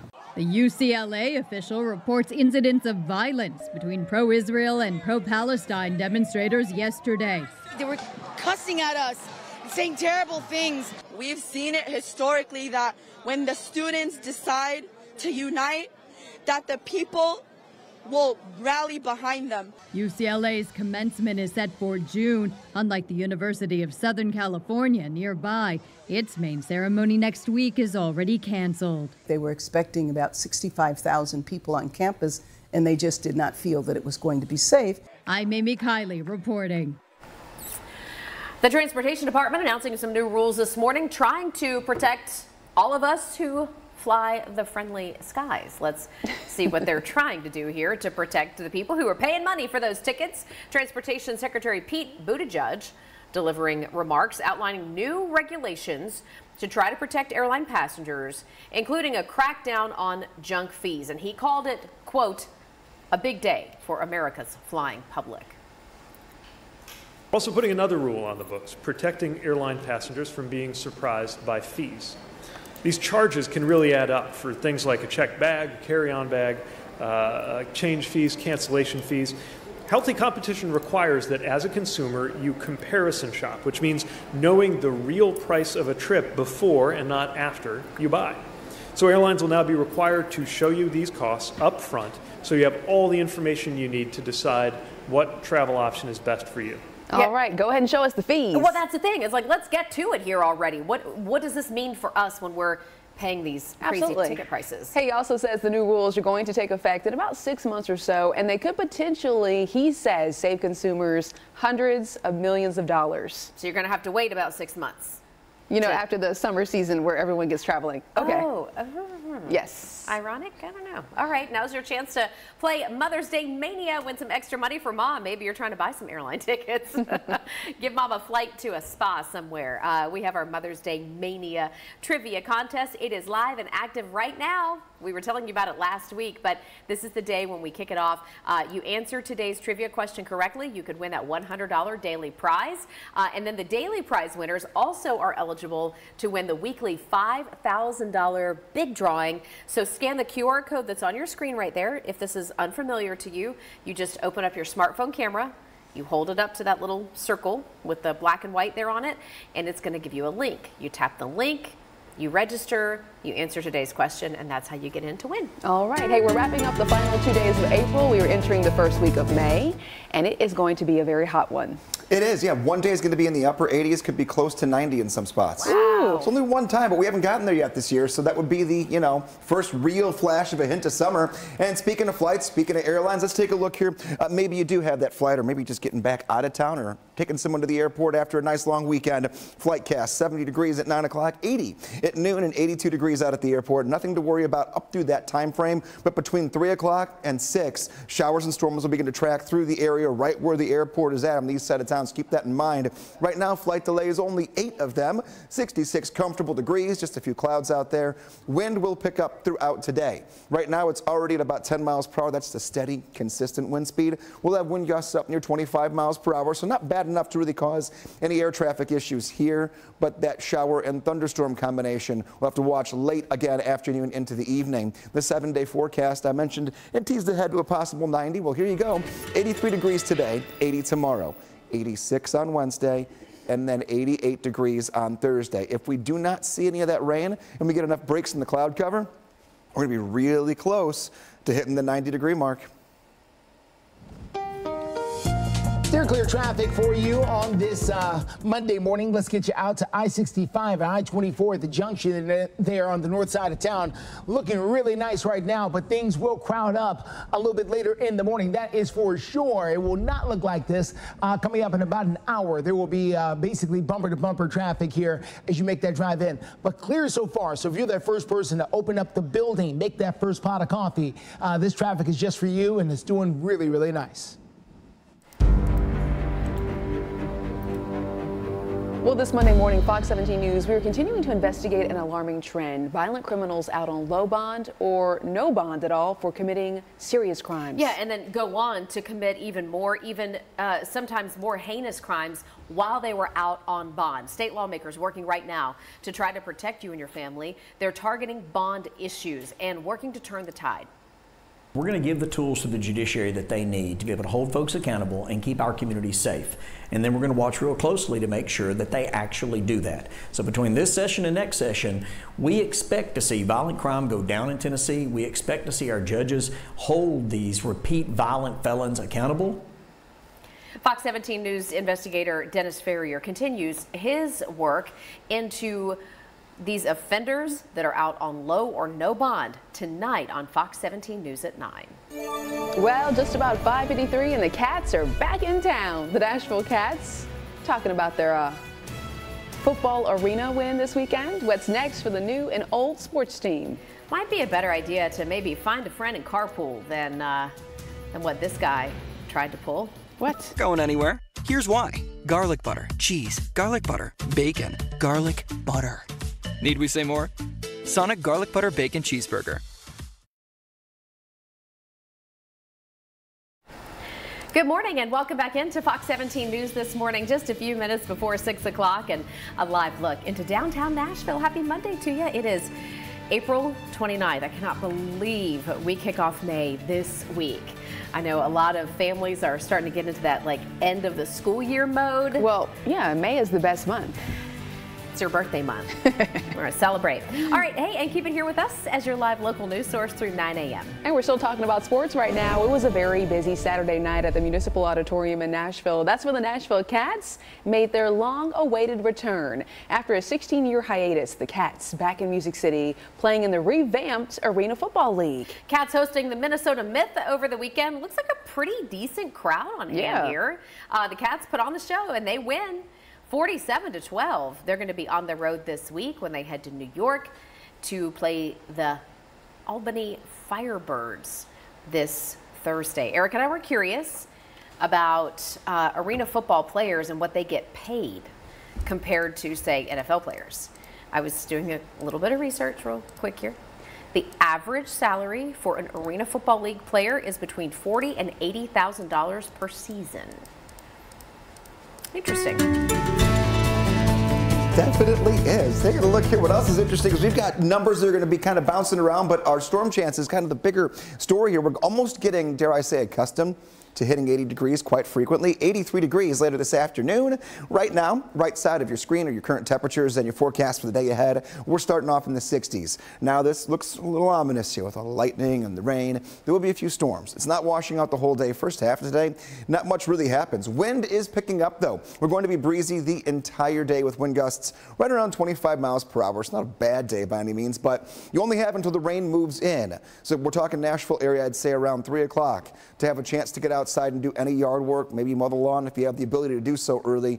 And if you don't do it today, tomorrow, about an inch of rain will have come down in a good 18-hour period. So wet grass, not a great day. By the end of Wednesday, we'll look a lot better when it comes to trying to get everything back to where it's supposed to be when it comes to grass length and the whole 9 yards. 80 degrees for Saturday, 82 on Sunday. Now last week we had to do a lot of watering ourselves for all of our plants outside. This week we'll have a few rounds of some showers and storms. So even though you still should do the daily, the daily drink of water for all the plants, you will get natural rainfall throughout the week as well.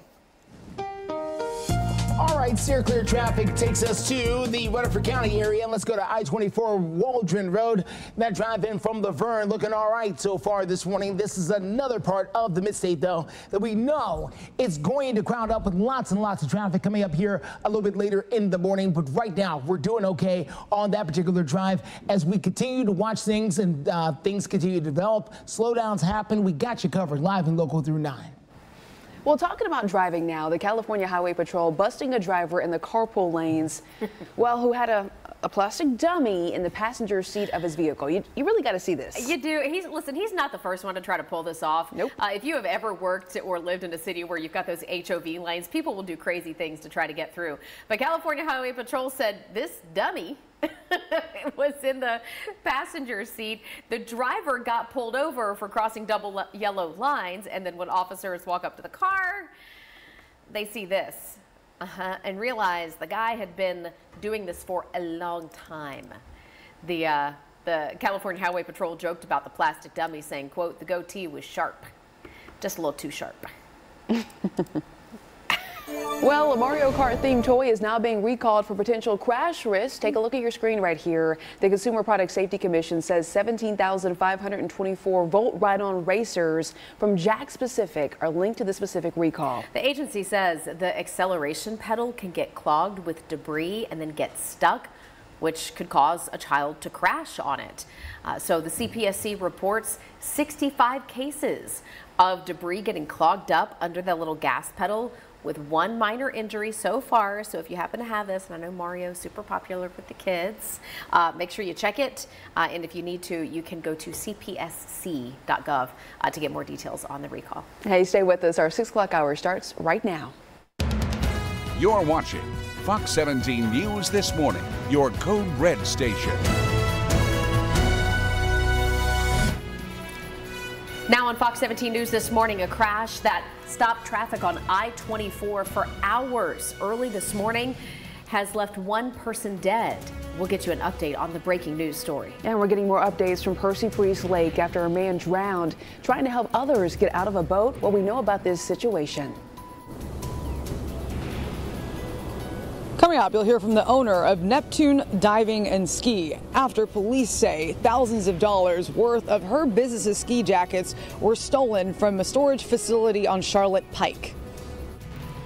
Thanks for joining us for Fox 17 News This Morning. Happy Monday. I'm Jennifer Waddell. And I'm Erica Glover. We're going to get started this Monday morning with an update from breaking news from overnight. We're getting some more information about a crash that shut down a portion of all the eastbound lanes on I-24 for hours.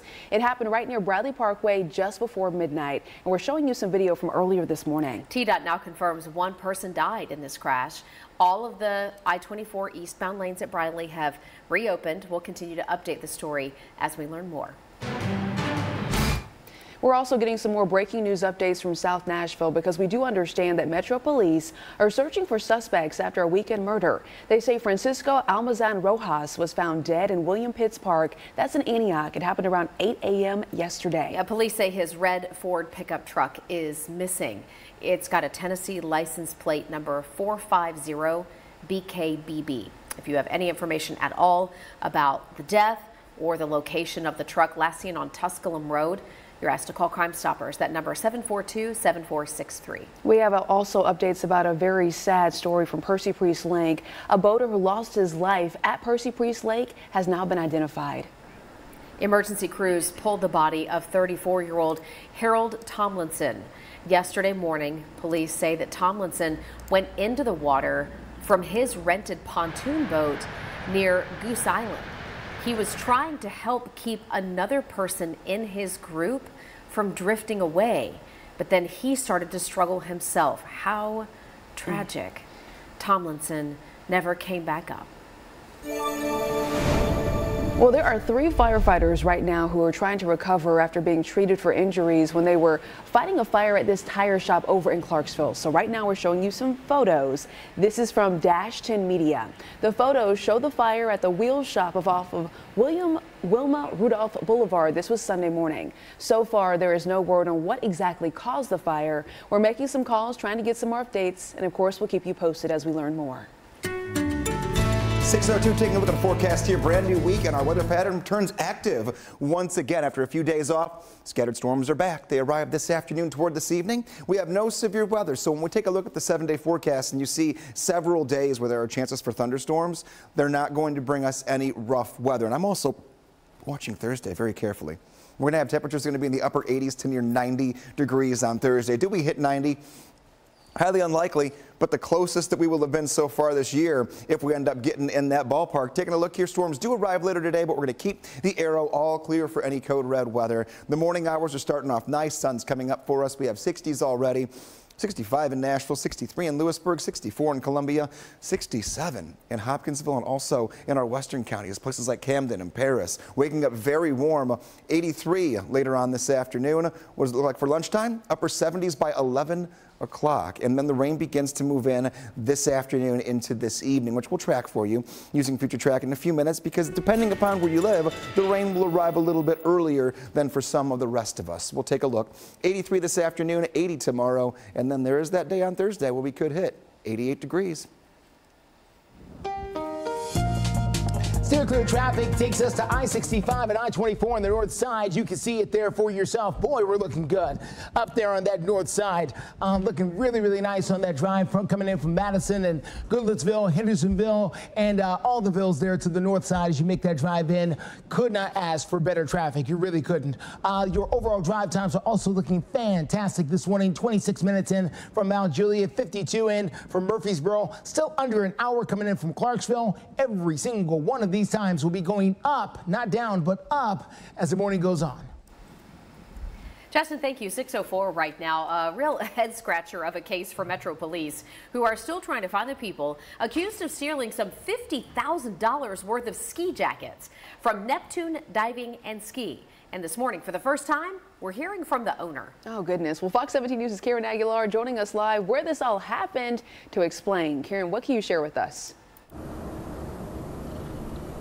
Good morning. The owner, Chris Salisbury, tells me that she is in disbelief after watching surveillance video of 2 men walking out of these doors behind me here of the storage facility on Charlotte Pike, taking her business's ski jackets worth thousands of dollars. Police later releasing images of the suspects. Take a look at your screen. You can see a bearded man with a gray shirt and a green hat, and he appears to be smiling. The other man has a black Aeropostale shirt on with a black hat, visibly taking a load of clothes. Salisbury says it was 150 ski jackets, and her family-owned business that has been around for 51 years and is a community staple, she says has taken a major loss, and she's still trying to figure out how she'll be able to restock. Here's a reaction to the accused theft.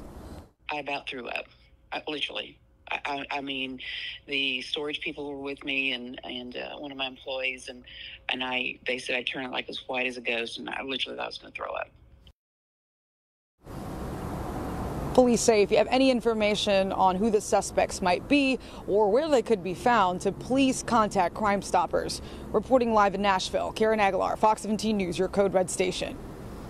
Karen, thank you. A runner in the St. Jude Rock and Roll running series here in Nashville over the weekend died after a medical emergency. The Rock and Roll series sharing a statement, writing in part, and we'll take a look right here.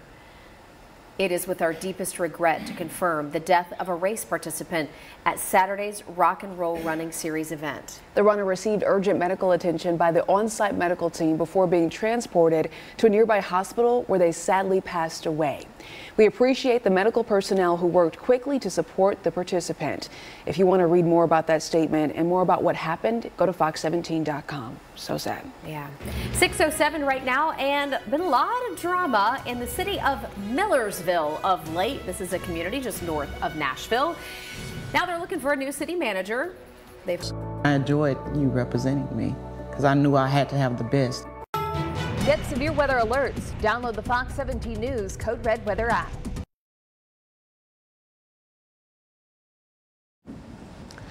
.09 is the time. The city of Millersville has hired a brand new interim city manager. That is someone who makes sure all the bills are paid there in the city and lots of other administrative duties.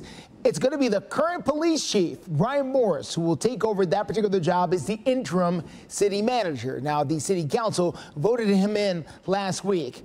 It didn't happen quietly, though. There's a few members of the council who are not happy about this move. The mayor says the chief can do the job while they do background checks on the candidates they already have. He's worked with people. He's worked with budgets. He's been in business. So I think he would be good for the city to serve on an interim basis. We need to do a search, nationwide search, a background check. The person we hired from Missouri, he had been fired from his job and we didn't know anything about it.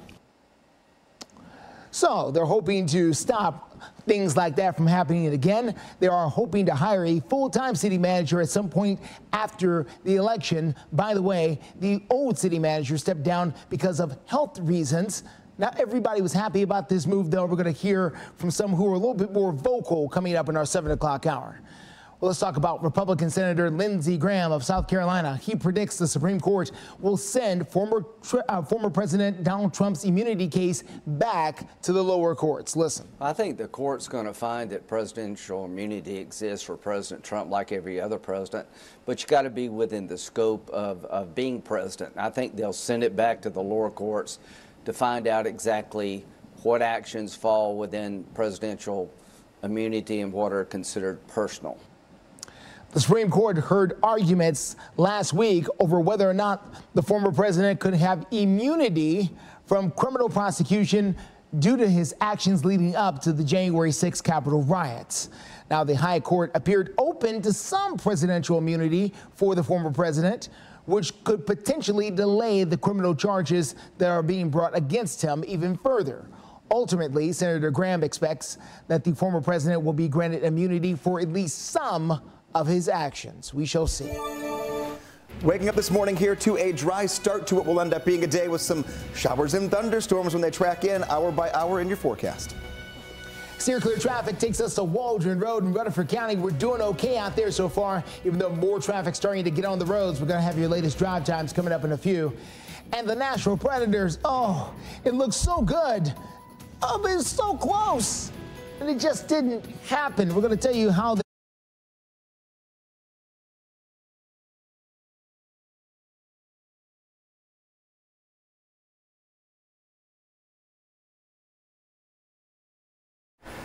All right, parents, we're talking about social media. Tennessee lawmakers passing a bill just last week requiring social media companies to verify the age of their users and force minors to get their parents' permission to be on the site in the first place. Right. So many questions, though, about how this is going to be enforced, right? But the bill, as it stands, is supposed to put social media companies on notice, and it applies to both current and future account holders.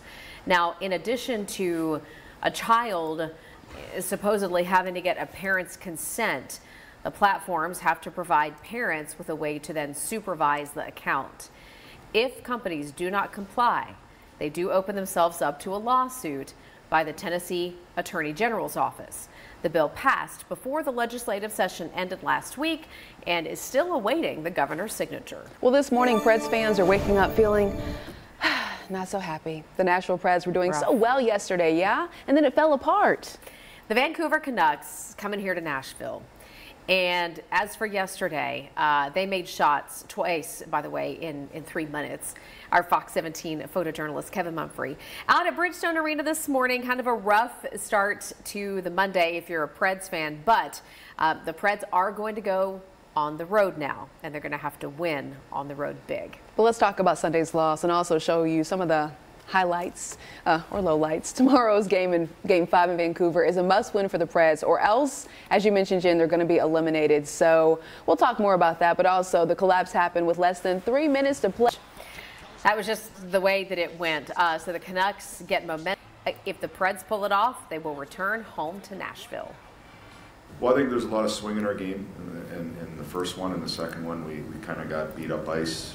And then we got a sure kind of the play declared and kind of flubbed it a little bit. We fell down, then we got exposed. And again, they're going to get their looks. A lot of things happen. They got some good players that can make plays, and obviously they get an extra guy. There's always that advantage. But I think there's, we want to tighten up a little bit. We want to seal that game, and I think a little bit of both probably. Listen, it's not over just yet, but we do want to always ask, what do you think about this? Do you think the Preds can win Game 5 on the road Tuesday to extend their playoff run? As of right now, 67% of you all say no, they can't. But again, we're staying hopeful. The number has grown, though, Erica. Yikes. It was 59% in our 5 o'clock hour, and now it's up to 67%. There's still time for you to go ahead and let us know what you think. Head on over to our Fox Nashville X account. Oh, ye of little faith. Have faith. All right, 6:17 right now. We want to take you to the Midwest, where there have been new updates coming in after a series of multiple tornadoes blew through. We are getting reports now at least 4 people have died, including a baby, after that outbreak that went through places like Oklahoma, Nebraska, even down into Texas over the weekend. In addition to the 4 deaths, dozens of people are hurt. The National Weather Service reporting that the number of large and extremely dangerous tornadoes touched down. Governor Kevin Schmidt right there called the damage unbelievable. And he also said it's the most that he has seen since he's become governor. Now, one of the hardest hit areas in Sulphur, this is in the southern part of Oklahoma, man, oh man, just blocks worth of devastation. This is an aerial view where it looks like nearly every business in downtown Sulphur, Oklahoma is destroyed. I mean, just goodness leveled. gracious. Yeah. We do know that there is an emergency disaster declaration that's already been declared as a result.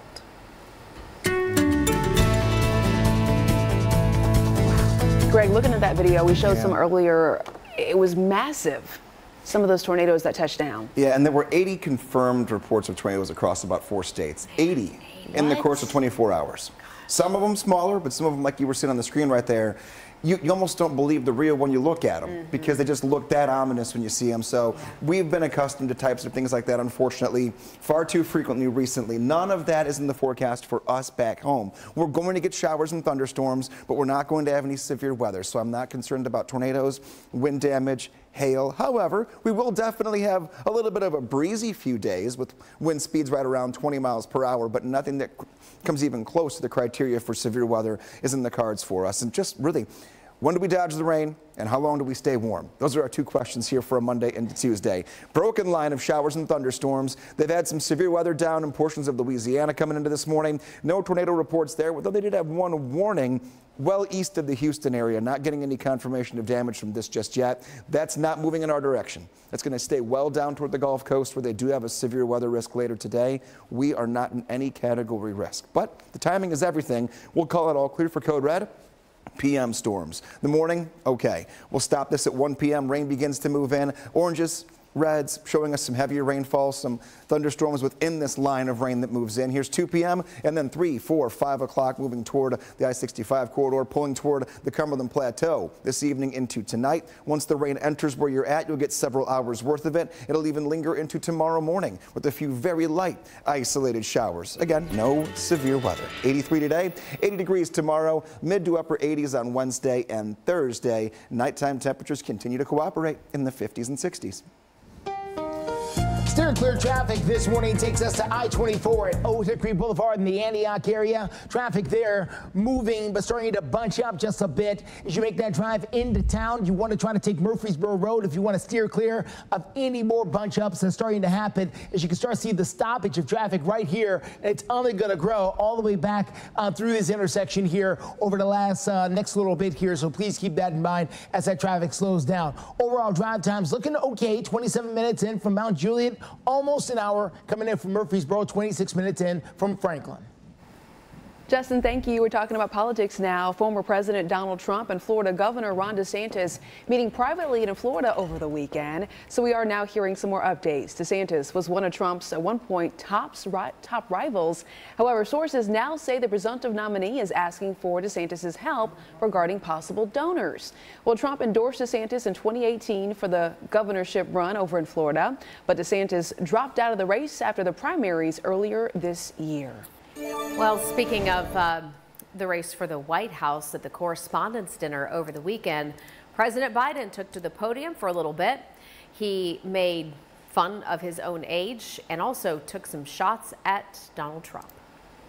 Of course, the 2024 election is in full swing. And yes, age is an issue. I'm a grown man running against a 6-year-old.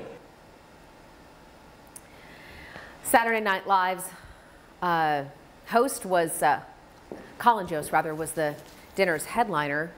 While the dinner played out, there were a lot of protesters outside of the venue. These were pro-Palestinian protesters who are calling for a ceasefire in Gaza. They also were out there criticizing President Biden's response to the Israel-Hamas war. Well, coming up, say hello to the new faces that are going to be wearing those two-tone blue outfits. So look at some of the top names in this year's draft class. The government looking into a Tesla recall that maybe didn't do enough. Why the car's safety could still be an issue. Thank you so much for waking up with Fox 17 News every weekday morning. We're your only local station with traffic and weather updates live from 4 all the way up until the month sale going on now at all 3 Lazy Boy locations. This Fox 17 This Morning newscast is sponsored by Ponce Law.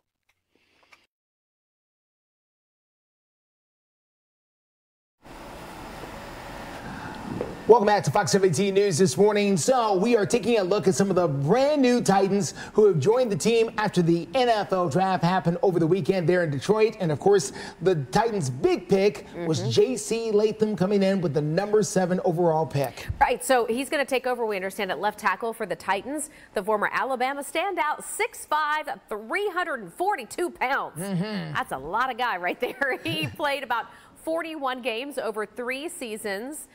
Former Texas Longhorn defensive tackle T'Vondre Sweat at number 38. Also on the board for the Titans. Yeah, 6'4", 366 pounds for Mr. Sweat there. One of the best interior defensive linemen in college football. And then in the 4th round, the Titans were able to draft North Carolina linebacker Cedric Gray.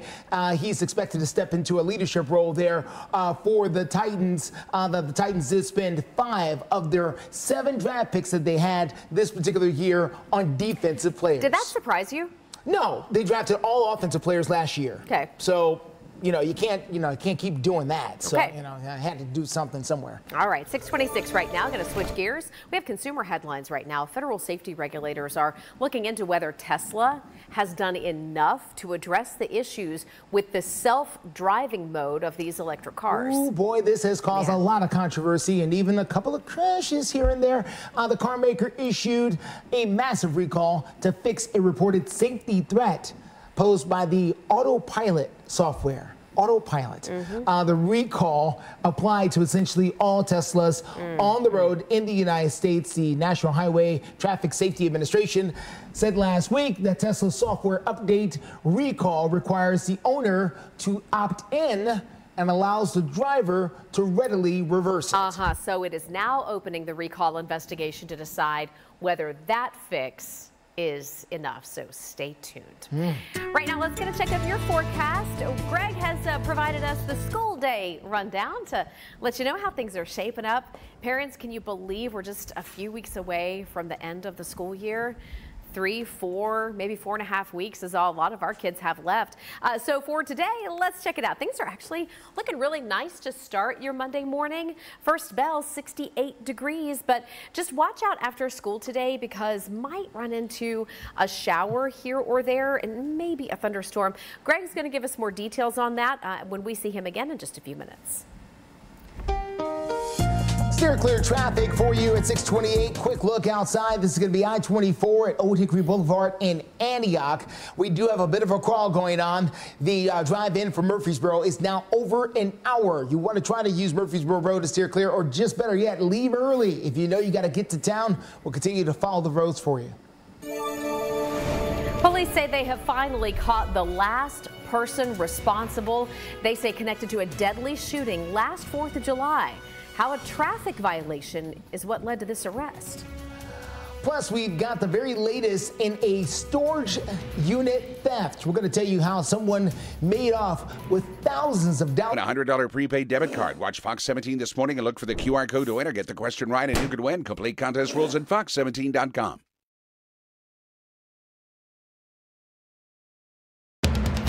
You're watching Fox 17 News This Morning, your Code Red station.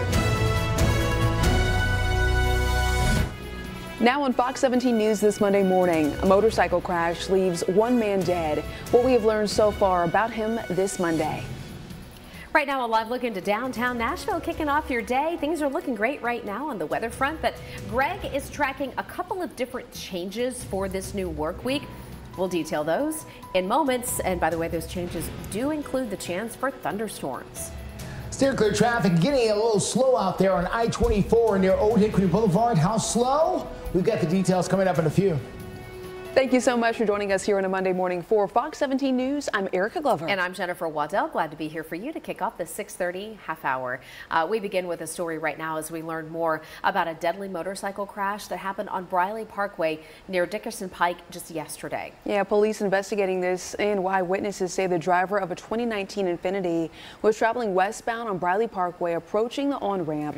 As that is when 77-year-old Donald Armstrong hit the side of a car on his motorcycle. Armstrong, we understand, when he hit the car, he got thrown from his bike. Police say he died right there at the crash scene.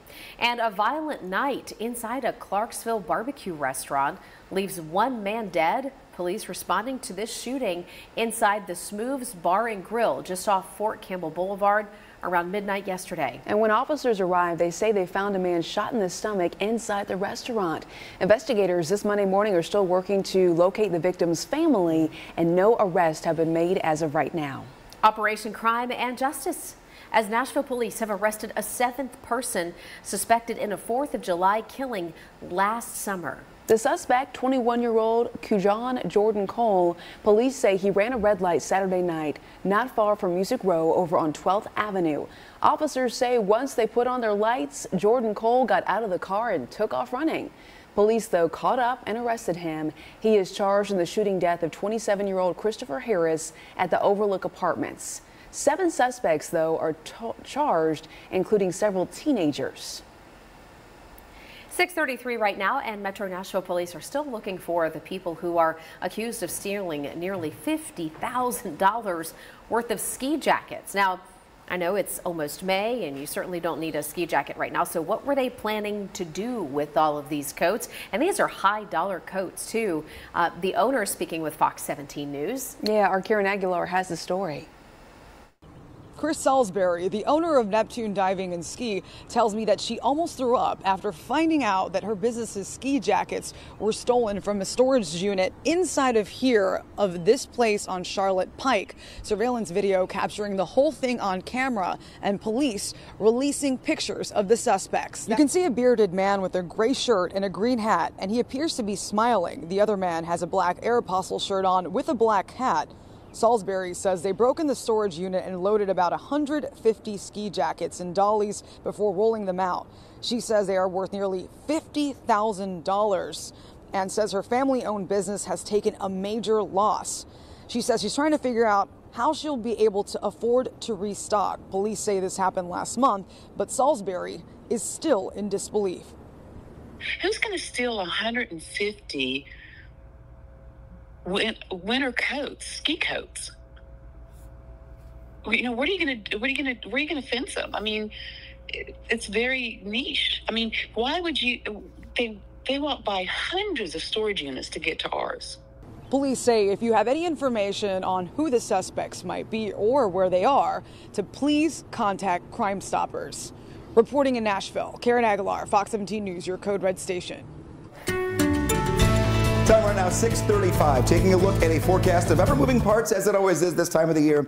When you're in Nashville, you can get a couple of calm days, and then you're right back at it when it comes to possible storms. If you're looking outside right now, it is gorgeous. We have the sun that is up. Temperatures are in the 60s. A little bit of a breeze that's out there. Storms return this afternoon. No severe weather when those storms roll through. There could definitely be some thunder and lightning and heavier rainfall. That's pretty much it. But again, a breezy day is ahead. How long do we stay warm? Everyone's always going, you know, when's the next cool down? Are we going to get cold again? None of the next 7 to 10 days give me any indicators that we won't at least hit 80 degrees. Taking a look, line of thunderstorms all the way from the upper Midwest down to the Gulf Coast, and they've got some issues here when it comes to Louisiana, seeing some severe thunderstorms right now, but none of that is going to be an issue for us. We will get the rain, but it will not be that heavy. Look here. Nashville cameras all showing off this morning. What does our morning weather mean for any impacts to your drive? Well, dry and breezy, warm, temps in the 50s and 60s. I'm grabbing the umbrella for later, though. If you're heading out and you're going to be out after, say, 1, 2 o'clock this afternoon, you're going to want the umbrella. Right side of your screen, we are in the 50s and 60s, current temps, and we'll be up to 83 this afternoon.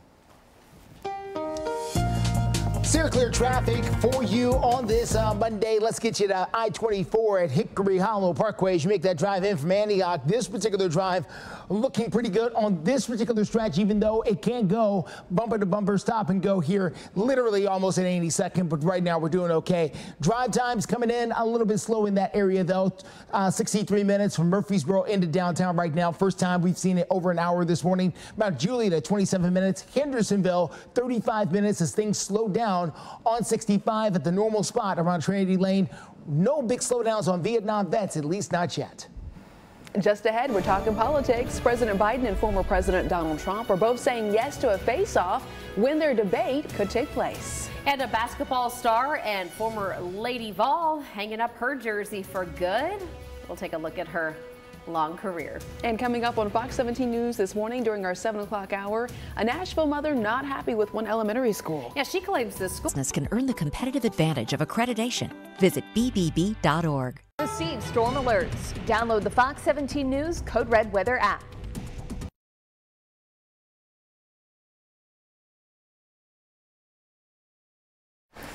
Good morning and welcome into Fox 17 News this morning. 6:40 is your time right now.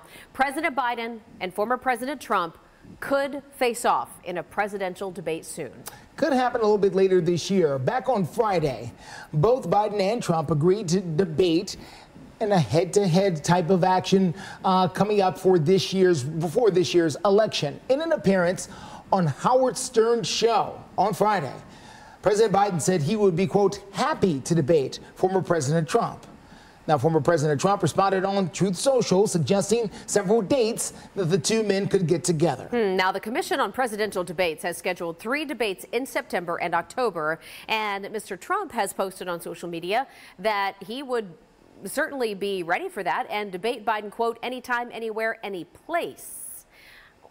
We will see how this shakes out. Of course, there was a presidential debate a few years ago right here in Nashville between the two men. To be continued.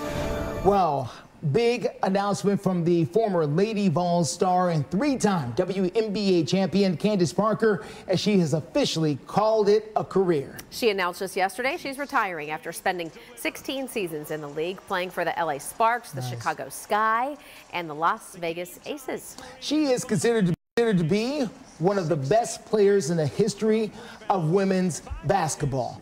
She is also a big-time legendary player for the Lady Vols, leading the Lady Vols to a national championship in both 2007 and 2008. Congratulations to Candace Parker on a fabulous career. 6:41 our time to look at the forecast here of temperatures that are already climbing. We're going to be nearly 70 degrees by the time we get to right around 8 o'clock this morning. We're at 65. We are clear. We are a little breezy. Very nice and easy start to the day. So what does this mean? Getting toward lunchtime, clouds will pick up a little bit for us. We'll have temperatures upper 70s to right near 80 degrees. Then after we get past, say, 2, 3 o'clock in the Nashville area, showers and storms move in. Our western counties, think along the Tennessee River, storms start firing up around noon, 1 o'clock, so a little bit earlier. And now it's time for my curious question. Dogs smell good smells with which nostril? What? Their right, their left, both of them, or do they actually indicate the best smells when they breathe in through their mouths? We'll have the answer for you and meet your dog of the day coming up in the next look at the forecast. All right, Greg. All right, then. Yeah, you just go ahead with that. All right. Let's go I-40 Spence Lane. I have no answer to the question at all. We'll let our dog experts take care of that. This is the drive coming in from the east side. I-40 Spence Lane, just east of downtown. Did receive word of some debris that could be happening around Elm Hill Pike in that area. Have not seen it on our cameras, just know it could be out there. Other than that, just typical slowdowns and sun glare that hold you up here on this Monday morning. Well, for people who smoke menthol cigarettes, you may get an extension on the time available for you to still buy those before they get banned. We'll talk about an update here in just a couple of minutes. And destruction across the Midwest as tornadoes cut a path. This looks better than half the dishes that come out of my dad's restaurant. Tonight at 7 on Fox 17. Legislators holding judges accountable. Fox 17 News investigates Monday at 9. International headlines now. Hamas has released another hostage video showing 2 men who have been held captive since the group led an attack that was back on Israel October 7th. All right, so the video shown publicly Saturday night at a demonstration in Tel Aviv where family members of the hostages and their friends called on the Israeli government to reach a deal with Hamas to get them home. These weekly riots have intensified as the war rages on, drawing in thousands of people from across the nation there. They're also demanding early elections because they want to replace Prime Minister Benjamin Netanyahu. The Biden administration is delaying a proposed ban on menthol cigarettes. So yes, in case you didn't know, there is a ban coming on menthol cigarettes, but President Biden wants to delay it. Why? Well, in a statement just Friday, Health and Human Services Secretary cited immense feedback from the proposed ban. He said there needs to be more discussion. What's the feedback exactly? Who is the feedback coming from? The ban was supposed to happen last year, but the regulatory deadline then got moved to March of this year. A coalition of civil rights and medical groups said they would sue the FDA because they missed the deadline. The FDA's proposed rule would ban the manufacturing and sale of menthol cigarettes, but would not necessarily try to enforce people not having them. Really fascinating here, and a lot of vagueness on the part of the government here explaining all the whys behind it. So stay tuned. We'll let you know what happens next. Well, hey, take a look at this. A very young driver stopped by a police officer over in Millersville. No, I mean, very young driver. It's not your typical traffic stop at all. George Jarrett says that he was out with his grandson, Ian, Saturday night in the parking lot of the Ridge Apartments, okay? And that's when Ian was driving his toy car, taking it out for a spin, you could say. A Millersville police officer made a stop, flipped on the lights, they got some photos, and listen, little Ian did not get a ticket. Gotta take it slow, Ian. Well, that is very sweet. At 6:48 right now, tornadoes ripping through the Midwest over the weekend, leaving 4 people dead in Oklahoma and dozens of others hurt. Yeah, so we're showing you some of the video and the devastation in this area. Cameras in Nebraska's capital, Lincoln, capturing this footage. That is where an industrial building collapsed with 70 people inside. Thankfully, only 3 people were hurt. Take a look at this tornado damage. This is in a suburb of Omaha. Overhead photos show the damage to Elkhorn. Man, that's a lot of damage there.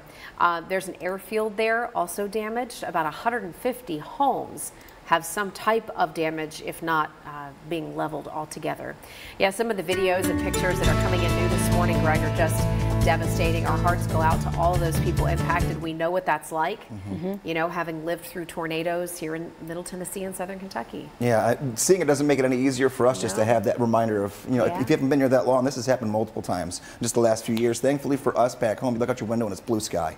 Nothing to worry about. We will have a couple of thunderstorms later today, but those will be sub-severe. No real problems with it, and just the timing. So now, we're going to go to our curious question. Our curious question is, dogs smell good smells with which nostril? Their left, their right, well, in order, right, left, both, or through their mouths? I'm guessing. Oh, there we go. Okay, I'm guessing C, both. Guessing C is both. Erica, you said you want D for your answer, correct? Sticking with D. Sticking with D. It's their left nostril. What? Yeah. They have a very strong sense of smell in their right nostril, and they sniff first with that side. Did Obi tell you this? This is science over here, because their right nostril, if they don't detect any danger, they'll switch to the left nostril if it's a familiar or a good smell. How do they know this? Is that why their noses twitch? And it's brain studies, because their brains process information different ways. There it is. Kendall, did you get it right? Fun fact. Kendall got it right. He did get it right. Taking a look here, 25-mile-per-hour wind speeds later on today. But yeah, if you ever wonder why your dog sniffs more aggressively, whereas the nose twitch, like if they see you, that's why. Here we go. Little breezy today. Temperature's going to be nice in the 80s. Here we go. A line of broken showers and thunderstorms takes us into early afternoon.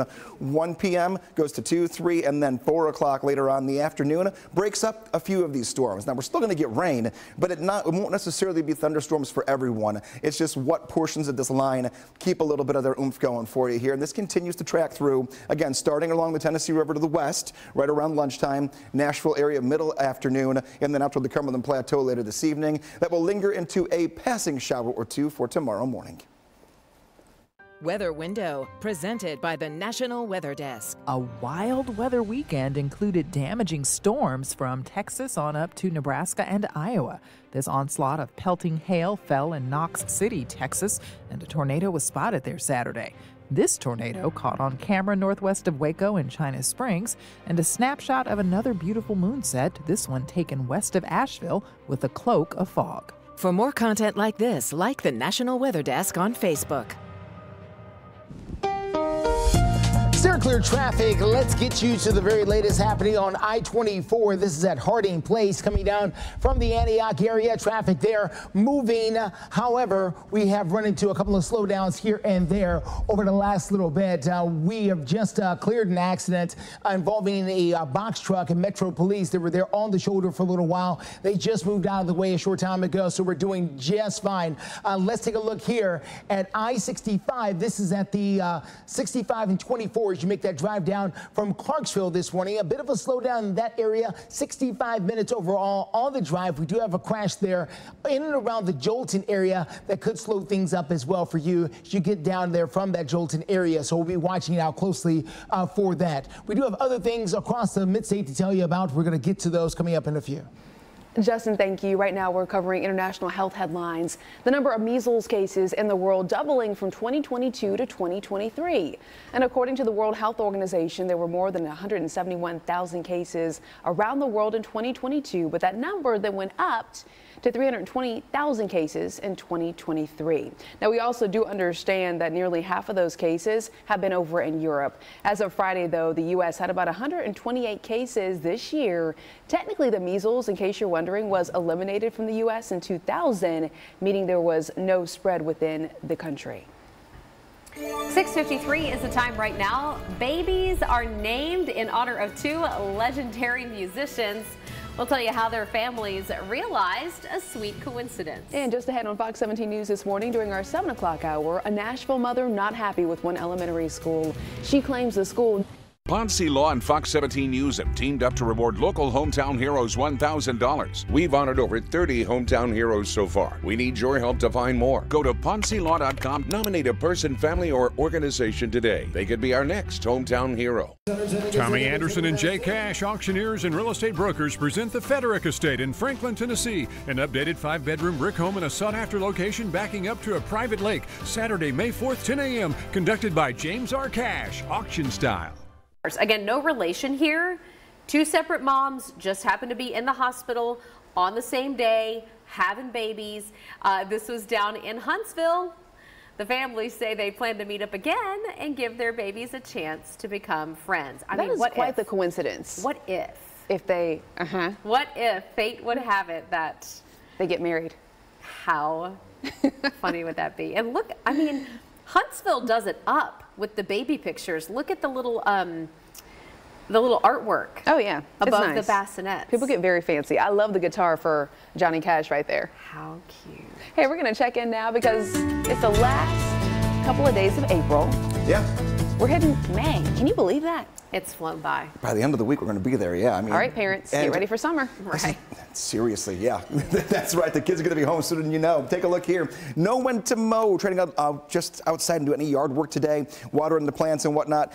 Today, up until around 3 o'clock in the Nashville area, you're good. After that, showers and storms are going to move in. You take a look at your Tuesday. Fairly rainy in the forecast. And then on Wednesday, the possibility of a few more showers that will linger into just the morning hour or two of the day. Rain begins, though, late afternoon today. What does it mean for the weekend? Temperatures going to be back right near 80 degrees every single day into the weekend and out of the upcoming weekend. Scattered storms are going to be out there for us, so this is not a washout. Not even close to it. We're staying on the warmer side at night as well, with temperatures in the 50s and low 60s. You can make your plans and just know that you may have to dodge a shower or two, but it's not going to be an all-day rain. Code Red weather app, you can scan the QR code right there on your screen. Go to the Apple Store, Google Play Store. That'll help you track the storms that move in later. Every day we get a brand new look at future track as we go into our 7 o'clock half hour. So we will take a look at that, plan hour by hour throughout the rest of today, and help you get your day going here on a Monday. Yeah, got to get your day going, especially on a Monday. Greg, thank you so much. We do want to check in now for your steer clear traffic update. We're going to take you north of downtown. This is a live look at I-65 right at Trinity Lane.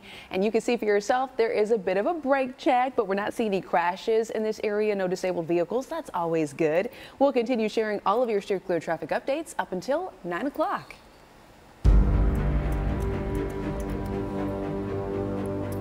Fox 17 News investigates an alarming trend of violent criminals who are released on low or no bond, who are then out on the streets committing more crimes and sometimes even more serious in the crimes for which they were already charged and then let go on bond. And state lawmakers are working to protect you and your family, targeting bond issues and working to turn the tide. Listen. We're going to give the tools to the judiciary that they need to be able to hold folks accountable and keep our community safe. And then we're going to watch real closely to make sure that they actually do that. So between this session and next session, we expect to see violent crime go down in Tennessee. We expect to see our judges hold these repeat violent felons accountable. Fox 17 News investigator Dennis Ferrier continues his deep dive into offenders who are out on low or no bond tonight on Fox 17 News at 9. You're watching Fox 17 News This Morning, your Code Red station.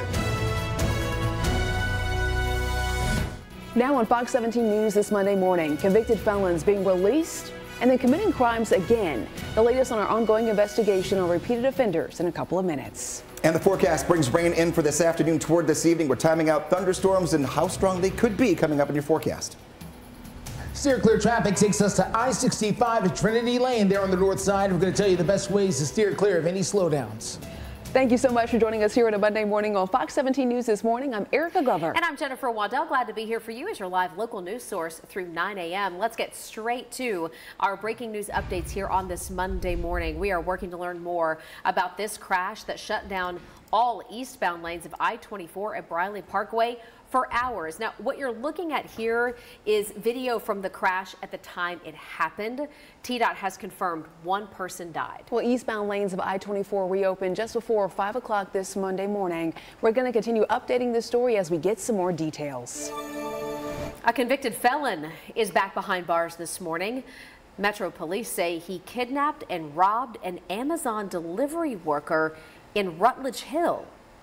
Carl Hamilton is accused of attacking an Amazon delivery worker in the mailroom of an apartment building over on President Ronald Reagan Way. This was on Friday. Well, police say he then kidnapped the Amazon worker, forced her to go ahead and withdraw cash from a nearby ATM. Hamilton has been charged with 105 offenses in Nashville since 2007. Wow. And his most recent arrest was in 2020 for kidnapping and robbery. He was convicted of those crimes in 2022 and also sentenced, listen to this, to 6 years. Yeah, you know, this goes exactly to what we were just speaking about with Dennis Ferrier's investigation tonight. We're working to find out how this guy was even on the streets 2 years after he was sentenced to 6 years. What happened? Hamilton is due in court tomorrow morning, and you can bet Dennis Ferrier is going to put this case on his list of those to investigate. Absolutely.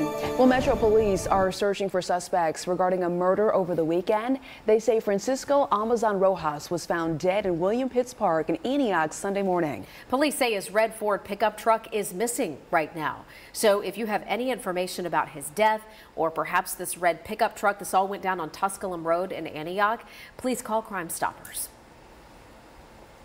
Now to new information, because the body of a man who went missing on Percy Priest Lake has now been recovered. Emergency crews pulling the body of Harold Tomlinson from the water Sunday morning. Such a sad update here.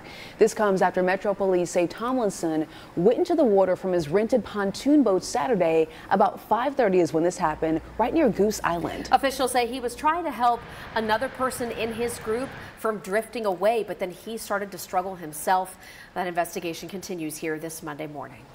We're going to check in now with our Code Red meteorologist because you're tracking possibly some thunderstorms later today. Yes, not the morning hours, but this afternoon into the evening. Scattered storms begin to creep back into the forecast for us. No severe weather is going to be attached with these or any other storm we get this week, but there'll be a few rounds of them that do move in. We'll talk about it. I'm also eyeing Thursday. Temperatures will easily be in the mid to upper 80s.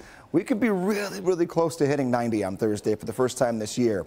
So forecast has definitely moved us away from the colder times. Now we're steady in the 80s for the next 7 days in a row. We're all clear when it comes to Code Red, so what are we tracking? It will be the arrival of storms later today that will carry us into tonight. Thankfully, we're not going to have anything that's too aggressive, but down toward the south and west of us, they're going to continue to see boxes popping up with severe thunderstorm warnings throughout this afternoon and evening. We're right in the gap between two batches of rain right now. That'll fill in for us here, but it will take a little while to get there. And there's our camera. Thank you for waking up. Blue sky right now, but clouds will develop before we do go from the right side of your screen where we're in the 50s and 60s to 83 degrees later on this afternoon.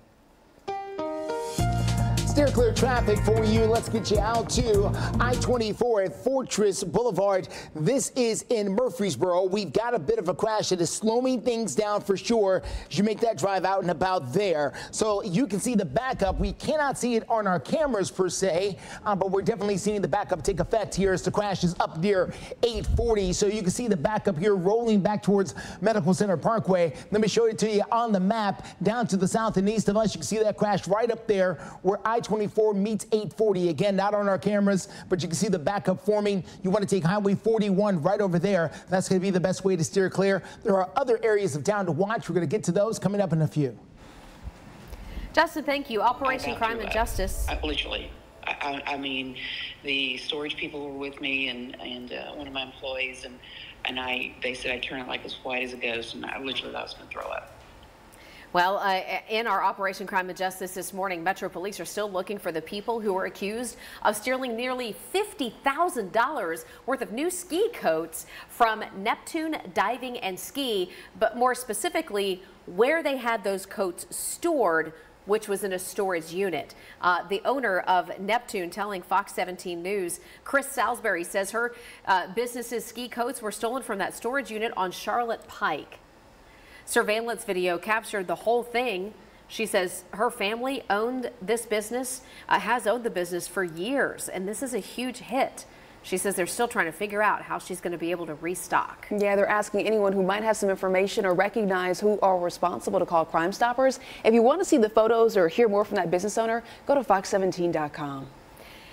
7:06, and we go to Millersville, which has had its fair share of drama of late. The police department says they have a lot of open cases that need to be solved. why they've fallen so far behind, and how they're working to try and solve them. By the way, Fox 17 News, your only local station with traffic and weather updates live from 4 until 9. Up next, our Code Red meteorologist Greg Bobus tracking temperatures. This Fox 17 This Morning newscast is sponsored by Tennessee Home Buyers. 7:08 is the time. The city of Millersville has hired a brand new interim city manager. Now, the current police chief, Brian Morris, will be taking over the job. The city council voted him in just last week, but it did not happen quietly. There were a few members of the council who were not happy about this particular move. The mayor says the chief can do the job while they conduct background checks on candidates they already have. Some, though, were very outspoken about their opposition to the chief taking the job. I will take my own advice. We need to do a background check and not get in a hurry. So at this time, I'm going to make a motion. We're going to vote on Brian Morris to be the interim city manager. Motion been made and seconded. We're going to do a roll call vote. Commissioner Gregory? I vote no. Commissioner Template? It was already decided, so you can pass. Okay. Commissioner Hewling? Yes. Commissioner Dars? Yes. And I vote yes. And just like that, it was done. Now, they are hoping to hire a full-time city manager after the election in November. By the way, the old city manager stepped down, they say, because of health reasons that she had. Well, let's talk some sports this morning. The Nashville Predators breaking their particular, fall there in the playoffs to the Vancouver Canucks just yesterday. They could not hit the post. Are we going to see the replay? Look how close. It's a game of inches. And 4-3 in overtime. And now it's do or die for the Preds in Game 5. It's win or go home for them. That game coming up tomorrow night there in Vancouver. The Preds, again, got to win or they will be eliminated. If they do win, there will be a Game 6 back here in Nashville coming up on Friday. But again, Tuesday's game tomorrow night, do or die. Game starts at 9 p.m. Central Time. So we want to hear from you. Do you think the Preds have got a shot to win Game 5 to extend their playoff run? 70% of you say no. No, 70% of you are like, yeah, I'm done with the Preds this season. It's over. So not a lot of faith out there for the guys in gold, but there's still chances for you to go ahead and make your voice heard on this issue. You can scan the QR code. It will take you directly to our X account, and you can make your voice there. And, of course, you can find us on Twitter at Fox Nashville. Coming up next in your Code Red forecast, we're looking ahead to a fairly active pattern this week that starts later today when the first raindrops will be coming down on how many thunderstorm days we could see this week. And steer clear traffic goes to I-24 at Fortress Boulevard there in Murfreesboro. Do have a crash. You can't see it on camera, but you can see the effects of it. We're going to tell you the best ways to steer clear coming in from Rutherford County. And we're also showing you the very latest protests happening there at Vanderbilt University. We're going to tell you how the protests in that area are going to have a trailblazers and the culture curious. Discover a city that leaves a lasting impression. Plan your trip at charlottesgotalot.com.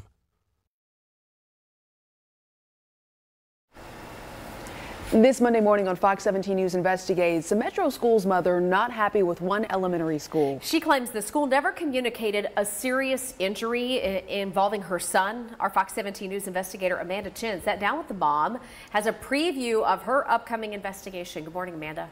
Good morning, guys. Well, families send their children to school trusting they'll be kept safe, but this mother's trust in the school quickly diminished. Shanika Sherrill picked her son up from Greenbrier Elementary School in October of 2023, thinking everything was okay. Her son Jace has autism and is non-speaking. Time passes and Shanika noticed a mark on Jace's face, so she asked the school what happened. At first, the school said he wasn't hit, but the doctor told her Jace had a concussion, which led Shanika asking the school to immediately investigate what had happened. The principal responded and told me she would do an investigation, and she did. And in her investigation, she found out that Jace was assaulted by another student. He was kicked in the head by another student. And she told me basically the staff members that were there did not know they had to report it. Now, since this is pending litigation, Metro Schools told me they cannot comment. But coming up on Fox 17 News at 9 on Wednesday, you'll see what the school found in their investigation and Greenbrier's response. But for now, reporting live in the studio, I'm Amanda Chin, Fox 17 News, your Code Red station. Amanda, thank you. We have continuing coverage right now on the Israel-Hamas war and the resulting protests here in the United States happening at college campuses across the country, and now even including here in Nashville. Vanderbilt University's campus having protests as part of the pro-Palestinian movement while speaking out against the university's administration. Now listen, protests across the country sometimes becoming very, very violent and leading to arrest. But Fox 17 News, we asked Vanderbilt leaders about these particular protests. One student protester that we spoke with says the university is allowing an encampment they have set up there for right now. School leaders have also said that the protesters have followed university policies and as of right now have not disrupted operations, but that is not the case at other universities across the country. No, I mean, we have thousands of demonstrators across the country that have now been arrested. Protests have turned violent. There was one at Missouri's Washington University. We had a Jewish student stabbed in the eye at Yale. We have commencement ceremonies that have now been canceled for paying students who want to attend their graduation, but they're not going to be held out of either concern because of protesters or allowing the protesters to continue. It has really created a lot of tension on college campuses. Absolutely. If you want to read more about this story, we do have all the details over on fox17.com. Right now, though, we're going to check in with our Code Red meteorologist because a lot of us are waking up to sunshine. We are. And we also want to wake up to this dog of the day. This is basically my kind of vibes. Is Let's it? see. This is me. This is Junie B. Hopefully this is me. Sent in by Kathy. Wait, like Junie B. Jones? Like the character in the children's book series? I do not know, but Kathy, if you're watching, reach out to me and let me know. I'm very curious. Probably only teachers or parents would know that reference to Junie B. Jones. Okay. But Junie B. Jones is a wild little girl character in a lot of young adult books. Yeah. See, now you're hitting me with curious facts here this morning, Jen. I love it. Well, Junie B, hopefully you and Kathy have a great day, and hopefully that water gets warm enough to get back out there because we're getting better and better. We're almost in May right now. Temperatures are going to be in the 80s later on this afternoon. No worries in the forecast when it comes to piecing together a couple of good days. What does the dog walk mean for you? It means the morning hours are dry, the afternoon, chance for a couple showers and storms. So if you can get a longer walk in between now and noon, everything will be good. Later today, you will be dodging some rainfall on the radar. Keep that in mind. Those afternoon hours are the ones that are a little more unsettled. No severe weather. You can always give us your dog of the day by going to my Facebook page, meteorologist Greg Bovis. Share a little story with, like Kathy did with Junie B, who's a rescue, and I'm told a very good girl. You can always send your stuff over here, and you'll see your dogs of the day every day on Fox 17 News this morning. Taking a look at the backyard forecast. Maybe the dogs or the kids and the dogs are running around later today. 70 degrees goes to 80 by noon, 82 degrees at 3 p.m. We will look at future track and time out that possible rain later today, just so we all know when it moves into specific parts of Middle Tennessee.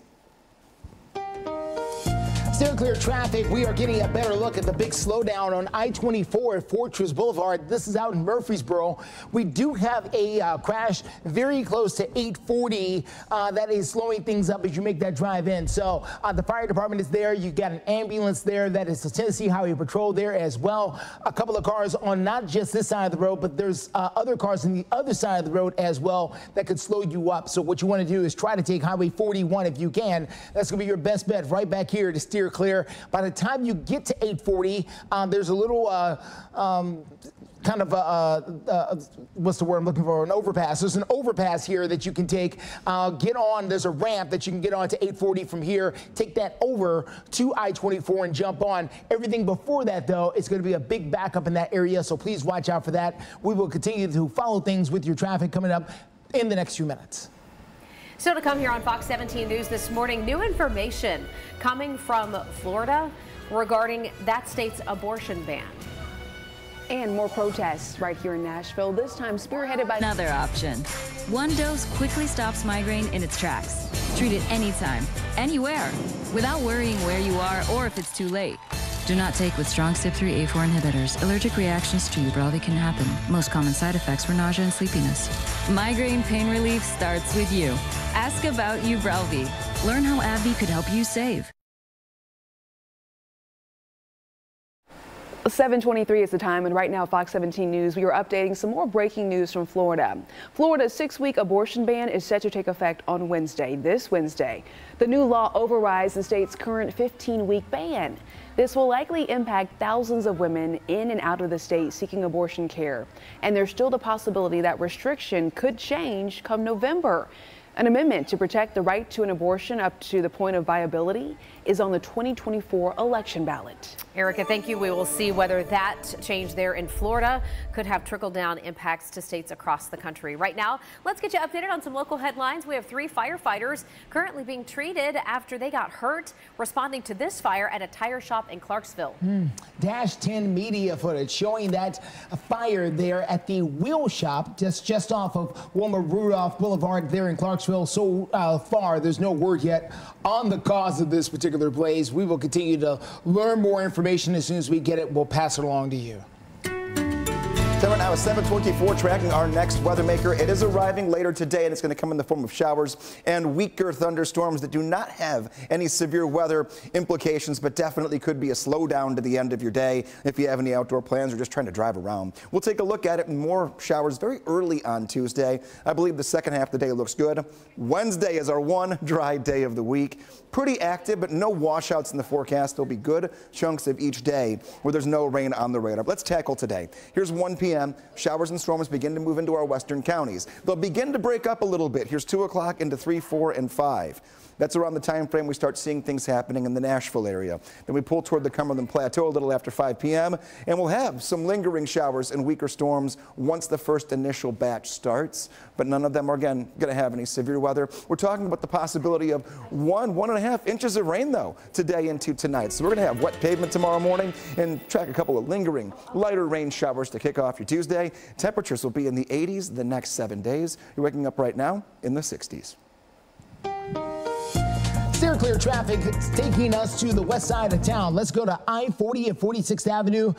This is West Nashville. This is the traffic there that is trying to deal with a couple of disabled vehicles there in the zebra stripes, exactly where they gotta be. If you're gonna be anywhere with this, that is where they are, and they're waiting on more additional help to come move them out of the way. So causing minor inconveniences there from the west side, but not a big deal overall. All right, here we go with a big crash happening on I-24 at Fortress Boulevard. This is coming in from Murfreesboro. We are dealing with a couple of lanes shut down, and they look like they may be preparing to stop traffic so they can move the couple of cars they got over to the other side. Perhaps it's a common thing they do. So heads up as you make that drive in. Let's show it to you a little closer on the map. That backup starting to extend from 840 back towards the city of Murfreesboro. You want to take Highway 41 right over there at the top side of your screen. This will be your best way to steer clear.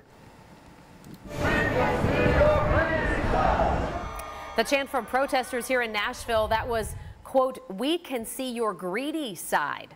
Over the weekend, we had union workers from around the country who are nurses marching in downtown Nashville. They're protesting outside of the Frist Art Museum right here, as you can see, calling for improvements at HCA hospitals.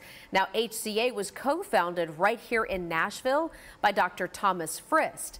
The union nurses are currently in contract negotiations with HCA. They say they are pushing for safer staffing, along with less cuts to units and services, and they're looking for responsible use of AI in all hospitals.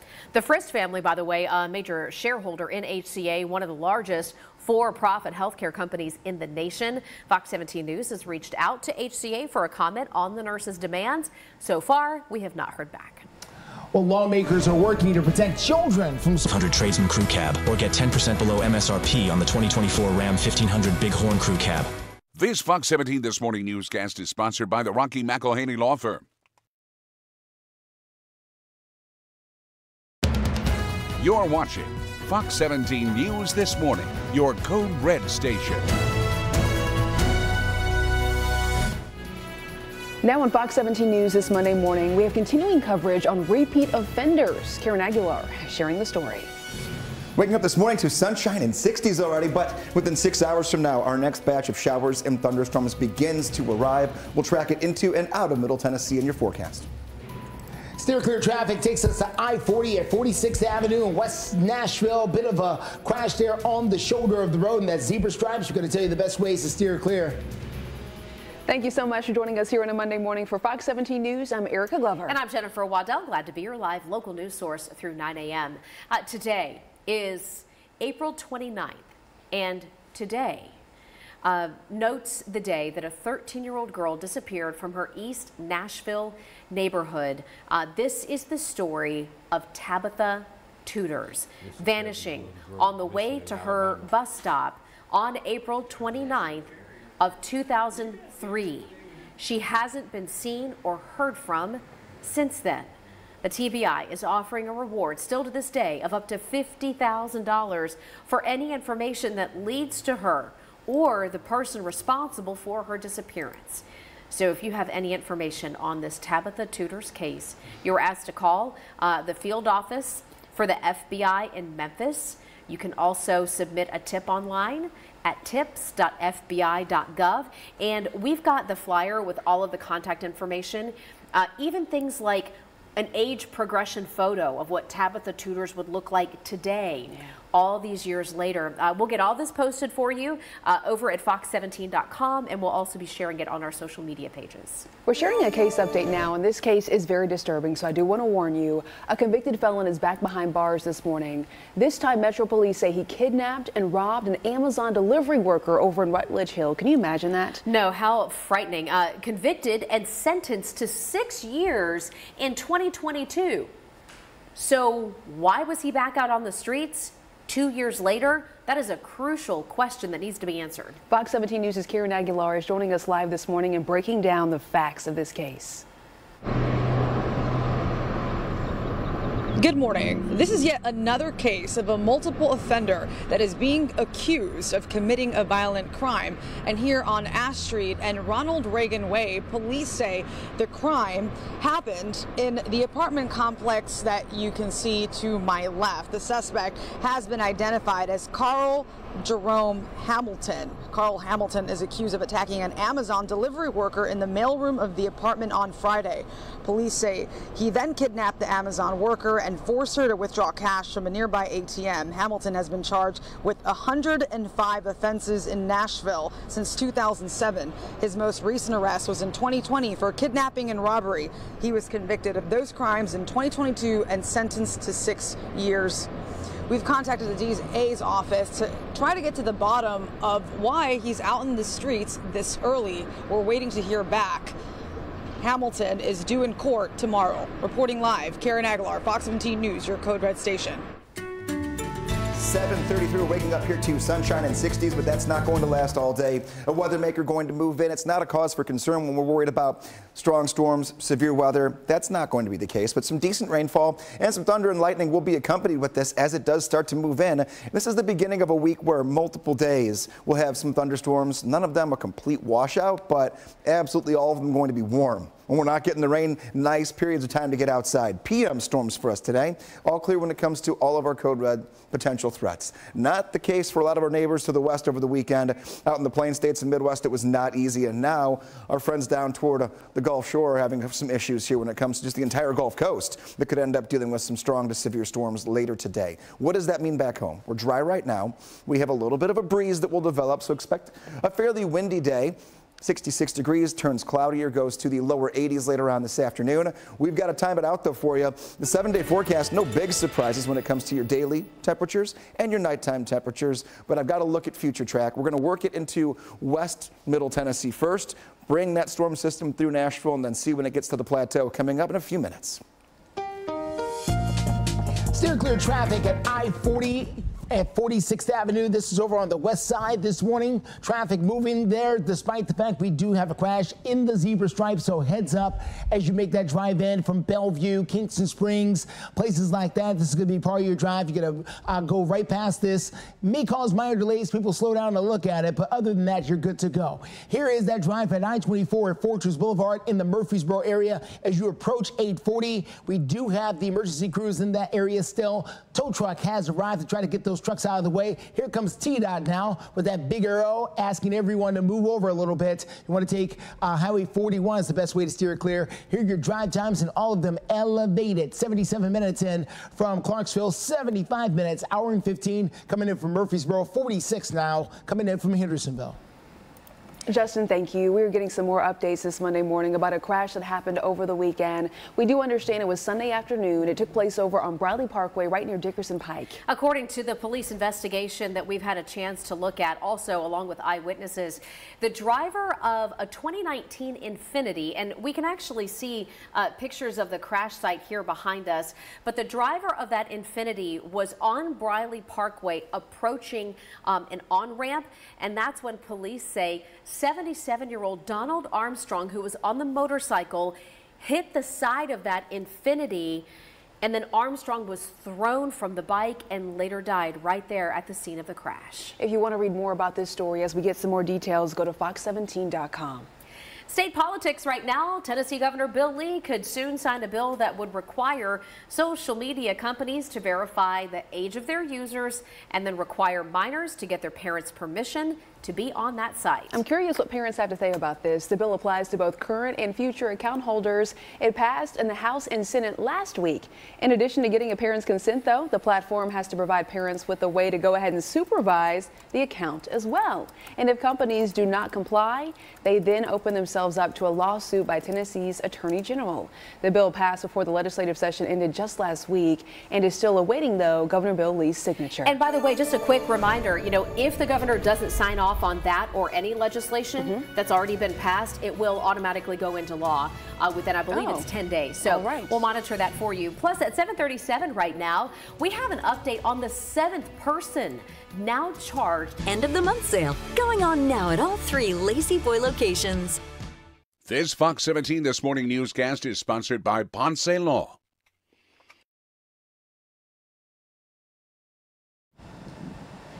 Good morning. Welcome into Fox 17 News this morning. It's 7:40 right now. Operation Crime and Justice. Nashville police have now arrested a 7th person they say was connected to a deadly 4th of July shooting here in Nashville last summer. Police say the suspect in this case is Juan Jordan Cole. They say that he ran away. He ran a red light on Music Row or near Music Row on Saturday night. Officers say that once they put their lights on, Jordan Cole got out of the car and took off running. Police tracked him down soon after that. He is now charged with criminal homicide in the shooting death of Christopher Harris. Well, this is big news for Buc-ee's fans. Reportedly, Buc-ee's is coming to West Tennessee. Oh, boy. State Senator Paige Wally confirming the news on his Facebook page. Saying that there are plans to bring a Buc-ee's to a travel center in Fayette County, again, West Tennessee. This would be at exit 28 on I-40. Now, it's interesting to me, right, because if y'all think back, there were also plans to build a Buc-ee's in Clarksville. There were, and I'm not sure, I'm not sure it ever happened there with that one. So if they do that at exit 28, that's between Jackson and Memphis then, since that would be around 28 miles outside of the city, the way that works with the interstate markers counting down all the way into the state line there. So if you are looking for a Buc-ee's, there is a location that's going to be coming along there. There's already locations apparently on I-40 just outside of Knoxville, and another one on I-40 in the Crossville area there in Putnam County. The one outside of Knoxville is actually the exit on I-40 to go to Pigeon Forge. And they said that was the most recent, biggest Buc-ee's that was built. So, so for reference there, and I'll tell you, I've been to the one right there at the Pigeon Forge exit. It's massive. It's They're all massive. But they just keep getting bigger is the thing. You think, oh, they're not going to build another bigger one, and then they do. Hey, here's a look at your after-school sports. Forecast, hey, we've got district championships that are being played for all of our spring sports.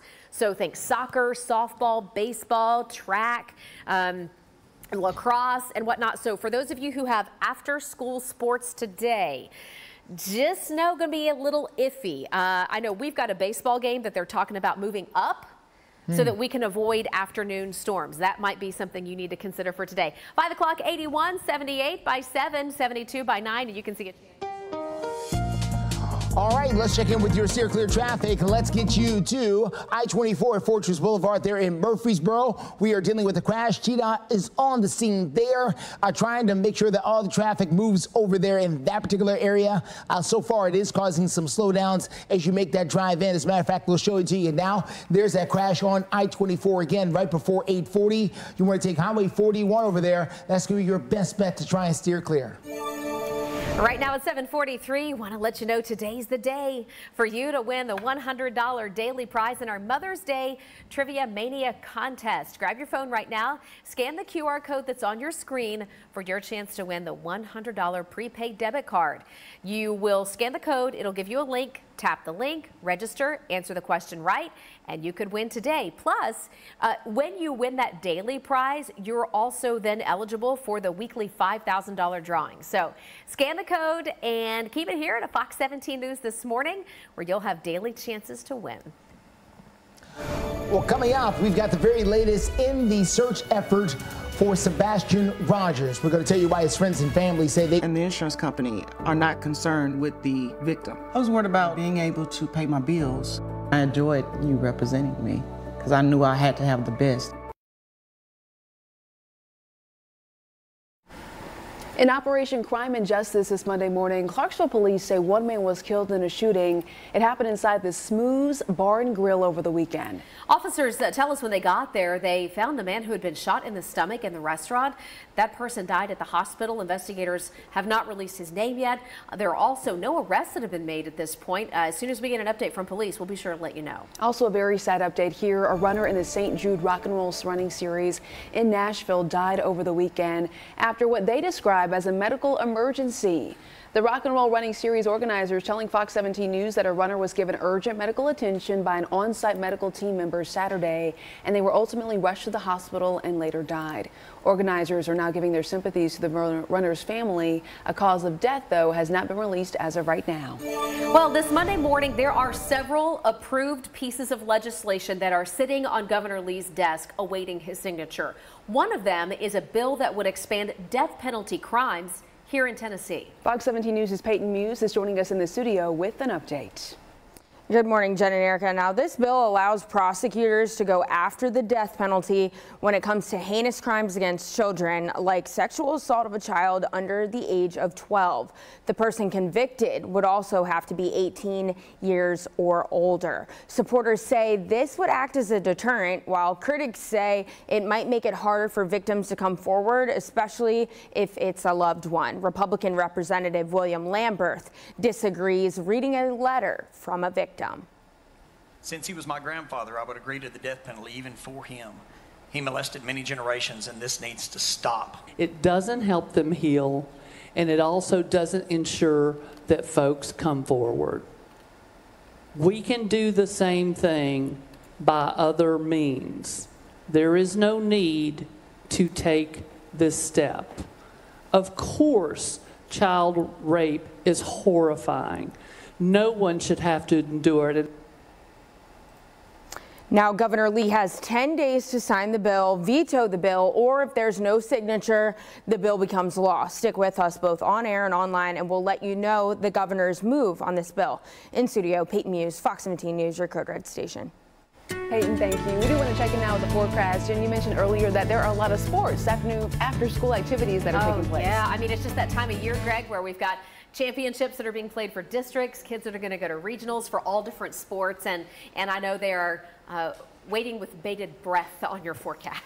And day to day, it's going to be a little bit different. Today is the one day between now, I would say, and even Thursday, where the evening hours are not necessarily all that opportune. I'm not saying across the board we got to make the call that 100% no one's doing anything. I'm going to work you through future track, and then this is where we put all the pieces together. 66 right now in blue sky. Nothing happening the first half of today.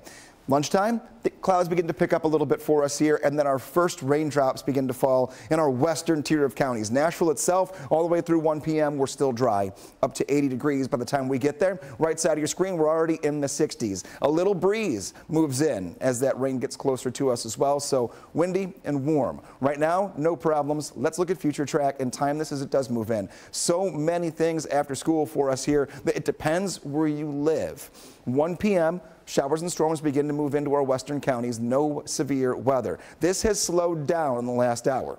The timing has slowed down even here this morning, getting new updates. This is 2 p.m., still in our western tier of counties. But when it slows down, that means that by 5 o'clock through 7 p.m., we have a better chance for rain now that will even linger past 7 p.m., including the Nashville area. So anything after 4 or 5 o'clock could be working through some heavier rainfall, and there is a chance for some decent lightning with this as well. Not saying game time decision, but any other updates we see that keep that time frame the same, it could be tough to get out there this evening.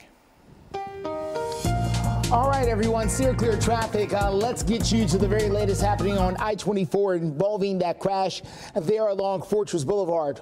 Crash, what crash? It's gone. They were able to get that out of there. So this was a crash that did have some injuries earlier on near 840. But again, authorities in the last few minutes able to pack up and move along there on I-24, making that drive in from Murfreesboro. So you're doing a little bit better. And we're going to get you an updated drive time from there coming up in a few. Want to show you the leftovers of a crash happening on I-40 at 46th Avenue. This is over in West Nashville. It's in the zebra stripes, but authorities still remain on the scene. And as long as they're there, there's going to be slight slowdowns coming in from the west side. 7:50 right now. The search for Sebastian Rogers. It has been more than 2 months since the 15-year-old boy with autism disappeared from his Sumner County home. Now community members holding a vigil for Rogers. It happened on Friday night, so we're going to show you some of the video. Hendersonville lit up in green, which is Sebastian Rogers' favorite color. They held a silent prayer for 2 minutes and 28 seconds, symbolizing February 26th. That's the date that 15-year-old Sebastian Rogers went missing.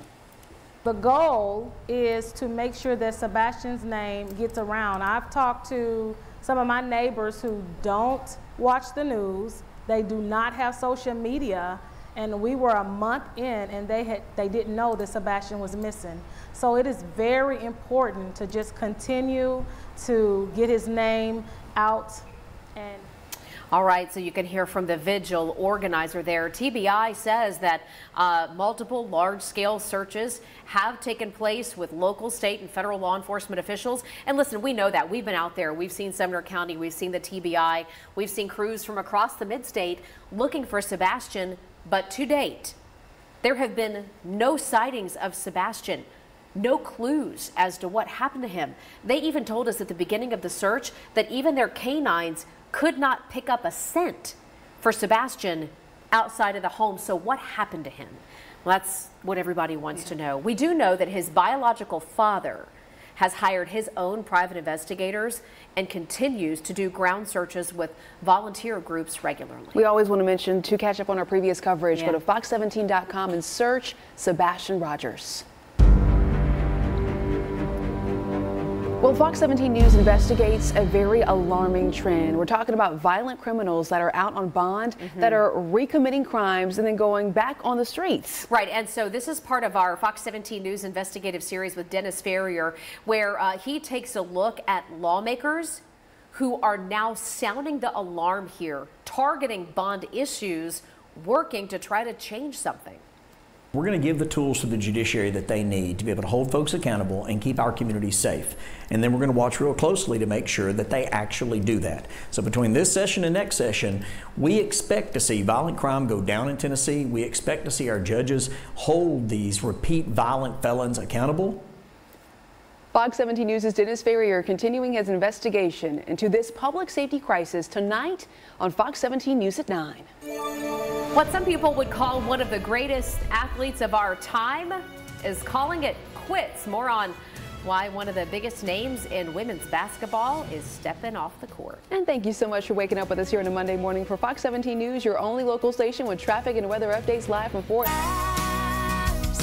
Those Sarah trucks, they drive me wild.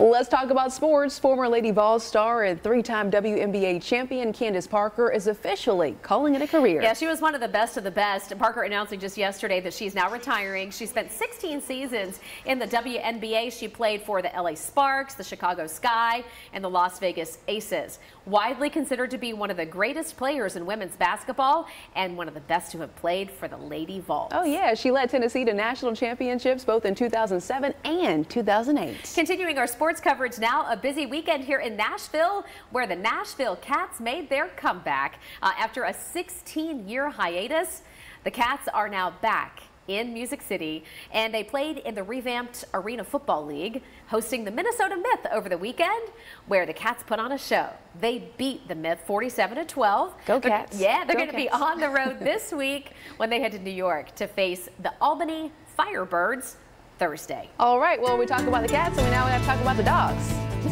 You like it? I love it. Taking a look here, we have Junie B. Now, this is everything in the world right now. I think we're all looking forward to this kind of a day when you can just get out there and relax. Four-legged friend with you here. Junie B. sent in by Kathy from Smithville. And we love when we see your dogs of the day, and we're loving that we're getting the warmer daytime temperatures. That water is going to start getting better real quickly if we can keep stringing together 60s at night and 80s during the afternoon. Your dog walk this morning, 67 degrees at 8 o'clock, 74 by 10. And 77 at 11. We will be dry across the board until around this time. The storms we've been talking about all morning, I've pushed the timeline back. If maybe you ran to the bathroom, you were making some breakfast, I've changed my thoughts on storms for today, and they could be more of a nuisance for your evening. Submit your dog of the day photo right now, and then when we get into our 8 o'clock half hour in just a few minutes, I'm going to look at those changes. Not about severe weather, but about timing of when storms are likely to roll through your neighborhood, and especially the Nashville area. That's coming straight your way. Steer clear traffic takes us to I-40 and the west side of town at 46th Avenue. Traffic there is moving despite the fact we've got a crash there in the zebra stripes as you get that drive in along the 46th Avenue area there as that traffic starts to come together. So what you can do to steer clear is you could use Charlotte Pike there, runs right along I-40 in this particular area, could get you around. Let's tell you about the drive times here. 77 minutes, still coming in a little slow from Clarksville, 67 minutes in from Murfreesboro, 36 minutes in from Franklin. We'll show you that drive down there on the south side coming up in a few.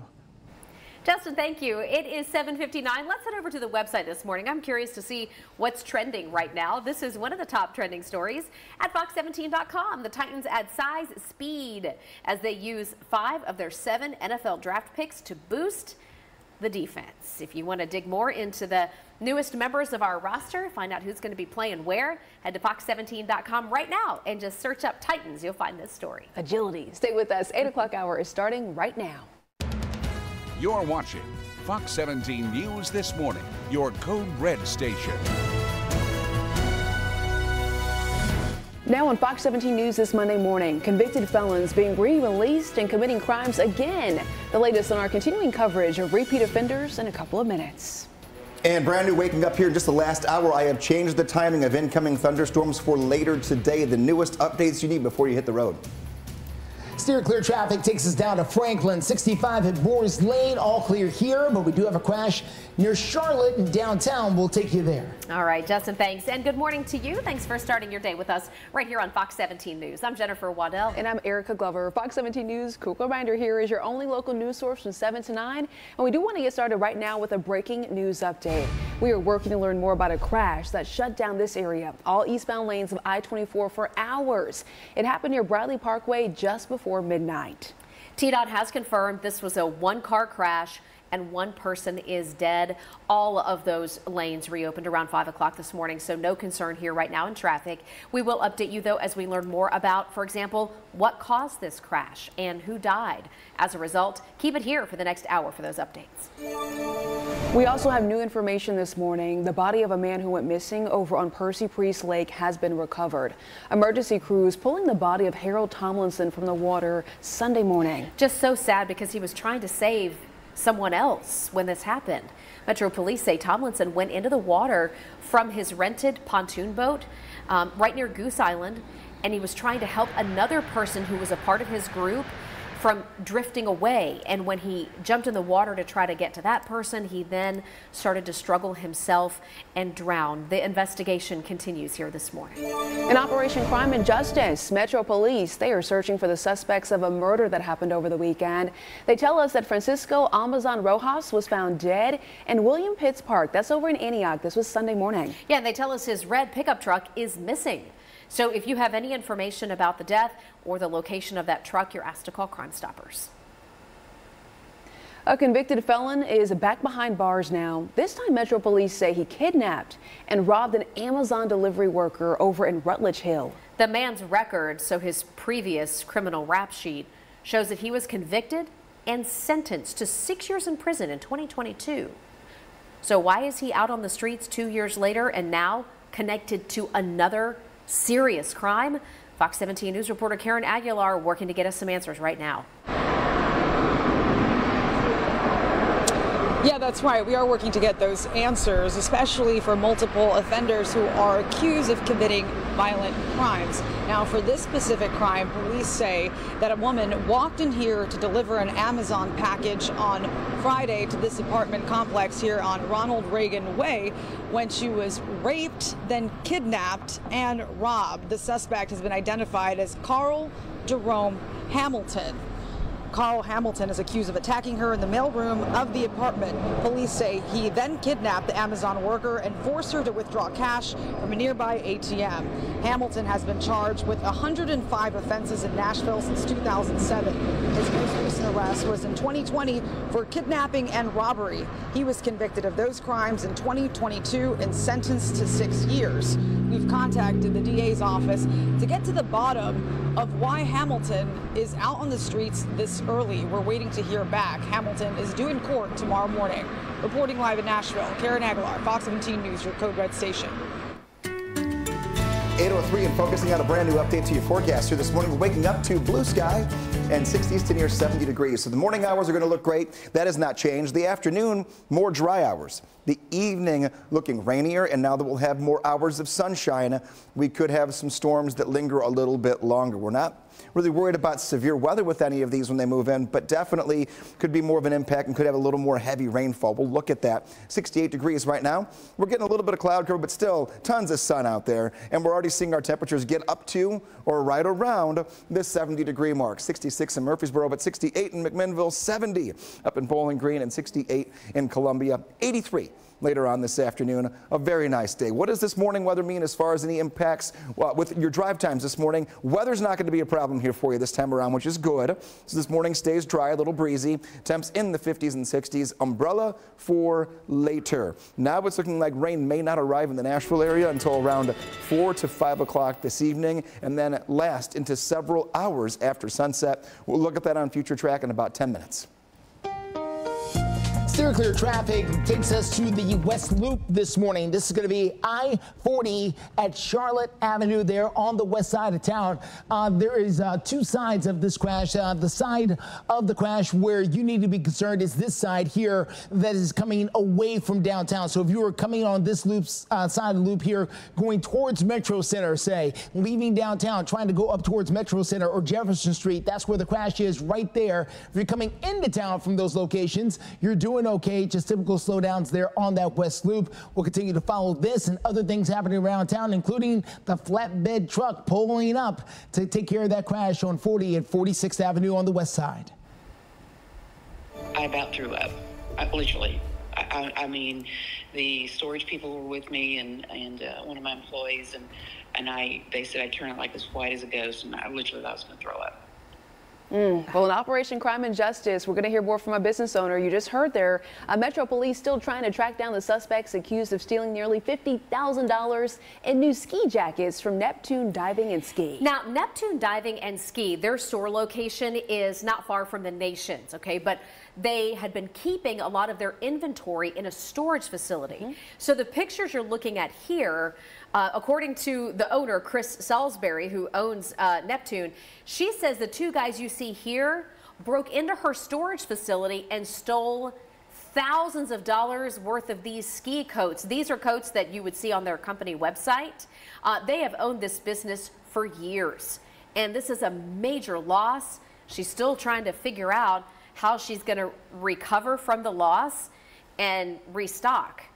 In the meantime, police say if you have any information about those two men you just saw there on your screen, maybe if you start seeing ski coats pop up for sale around Nashville and it seems a little sketchy, maybe a red flag to call police to see if that's something they could track. Absolutely. I mean, I'm thinking, could these guys, you know, go to Facebook Marketplace? Bingo.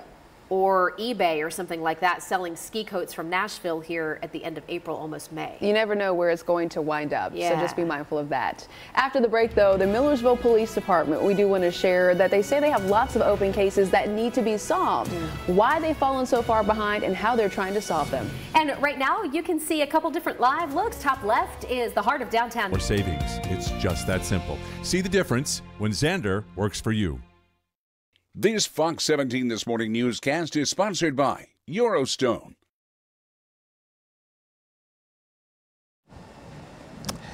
8:09 is the time. The Millersville Police Department is in the middle of a lot of changes.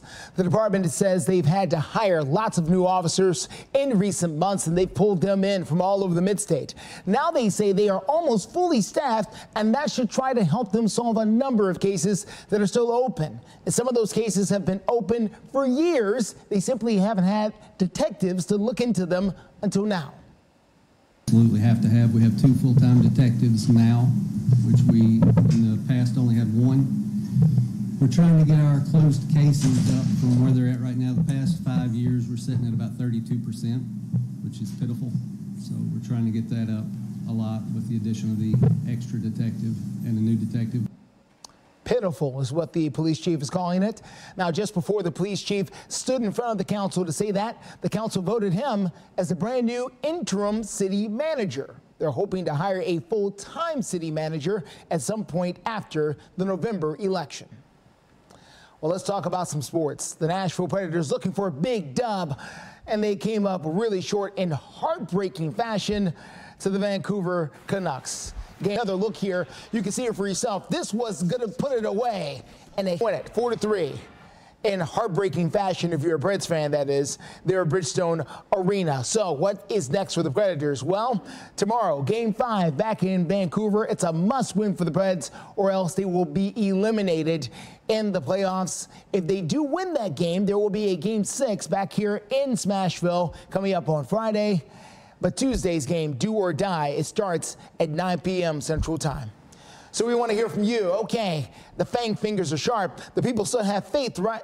No, they don't. Apparently, according to our poll, a lot of people think the Preds are going to lose coming up here on Tuesday night. 70% of us who have participated in this vote believe the Predators will not pull it off in this particular playoff run. So Preds, prove the people wrong. They got to do so coming up here with a do-or-die win on Tuesday night.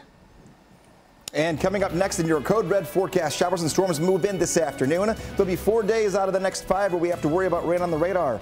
We'll break them all down for you. Steer clear traffic is I-40 at Charlotte Avenue on the West Loop. Tow trucks are starting to pull up to try to get this crash out of the way. We'll have the very latest. Plus, protests around the country and right here at home in support of the Free Palestine.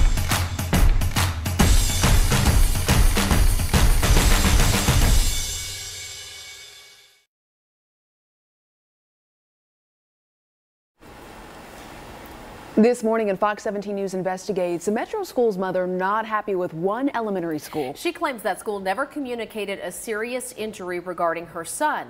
Our Fox 17 News investigator Amanda Chin sitting down with that mom and has a preview of her upcoming investigation. Well, good morning, guys. Parents and guardians send their children to school trusting they'll be kept safe. But this mother's trust in the school quickly diminished. Shanika Sherrill picked her son up from Greenbrier Elementary School in October of 2023, thinking everything was okay. Her son Jace has autism and is non-speaking. Time passed and Shanika noticed a mark on Jace's face. She asked the school what happened. At first, the school said if something did happen, they would have filed an incident report. I emailed the teacher and I was like, hey, did anything happen today? You know, did Jace fall? Did he hurt himself? She told me nothing happened. He could have nicked his head on a desk or something when he was having an episode. Now, turns out when she took Jace to the doctor, he had a concussion. Metro Schools does not have a response as this case is pending litigation. But coming up on Fox 17 News at 9 on Wednesday, you'll see what the school found in their investigation and why this incident wasn't documented in the first place. For now, reporting live in the studio, I'm Amanda Chin, Fox 17 News, your Code Red station. Amanda, thank you. Working to get some answers. We also have continuing coverage here in the Middle Tennessee area over the Israel-Hamas war regarding protest. Right. So there are pro-Palestine protest demonstrations. Some people would go so far as to call these occupations of college campuses across the country. And now we're also seeing it here in Nashville at Vanderbilt University. There are a lot of people who have set up a tent city protesting the Israel-Hamas conflict, speaking out as well against Vanderbilt University's administration. Well, there have been Vanderbilt students telling Fox 17 News that the protests, in their words, are peaceful. A student protester that we spoke with says the university at Vanderbilt is allowing the encampment that they have set up for right now. School leaders also telling us that the students have followed university policies and have not disrupted operations as of right now. That's not the case, though, we understand, at other universities across the country, where hundreds of demonstrators have been arrested, and those protests have turned violent. We understand one at Missouri's Washington University.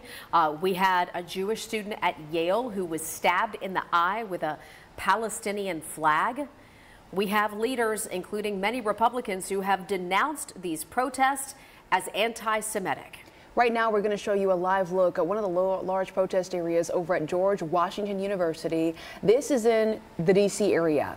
Some of the protesters wearing traditional Palestinian flags out there, the outfits that they're draped in. The protesters say they don't plan on moving until their demands are met. And to your point, Jen, earlier we talked about how they have had to cancel commencement ceremonies because of the protesters. Right, and the question over, okay, these protesters want their demands met. Well, what about the students who are paying to go to school here, who are being told they can't go to school because of the protesters and their needs or their rights? Jewish students who are being told to stay home because they can't be kept safe on the college campus that they're paying to attend, commencement ceremonies that have now been canceled in some cases. I mean, as a result. Look at this live shot. Looks of like the a tent city. Yeah, tents taking over college campuses. It's a story we'll continue updating on fox17.com. 8:18 our time, taking a look at your forecast. I've got new updates for you here when it comes to our next weather maker and when it moves in. The timing has shifted a little bit here, which could be good for some, but it might be more of a nuisance for others. This is going to be today. You're going to look outside and go, it's blue sky. And that's not going to be the entire day. We do have showers moving in. Most of the next week, we'll have at least something on radar for some of us to contend with. Here's 8 a.m. to 1 o'clock, barely making its way into the western portions of Middle Tennessee, and then it slows down. Here's 2 o'clock, barely even moves. By the time we get to 5, we're getting closer. I would say anytime after 4 p.m. if you're in the Nashville area, start getting ready for some showers and storms that will move in. These are weak, these are not severe, but there will be lightning, thunder, and some heavy rainfall. And look at how long they stick around. Here's 10 p.m. Once the rain starts, you may get several hours worth of heavier rainfall and thunder and lightning. This tracks away by 5 a.m. tomorrow. A few remnants of maybe a weak storm and a few showers that will track as you're waking up for your Tuesday. The rest of your Tuesday will dry out nicely, and Wednesday will stay dry as well. Steer clear traffic takes us to I-40 at Charlotte Avenue. This is over on the West Loop. Traffic there moving along despite the fact we do have a crash there that is slowing things up. So if you're leaving downtown Nashville going towards Metro Center, going towards Jefferson Street, either direction, this could cause you a slight slowdown as you make that drive in. No need to steer clear. Traffic is clear enough. Just know a couple people are going to have to slow down there as they do have one lane and the shoulder cut off because of that crash. We were dealing with a crash here on I-40 at 46th Avenue. Right here in the zebra stripes, they were able to tow that out of the way. So smooth sailing coming in from Bellevue and the Nations. More protests right here in Nashville, this time led by nurses over at HCA. We're going to tell you the details from this weekend. Your gold buying headquarters. Bring us your own want of gold, silver, coins, diamonds, and more. And walk away with cash. No mailing, no waiting, no gimmicks. We are your local gold buyer. We'll treat you with honesty and respect. Hancock Diamonds, Goodlettsville, or HancockDiamonds.com.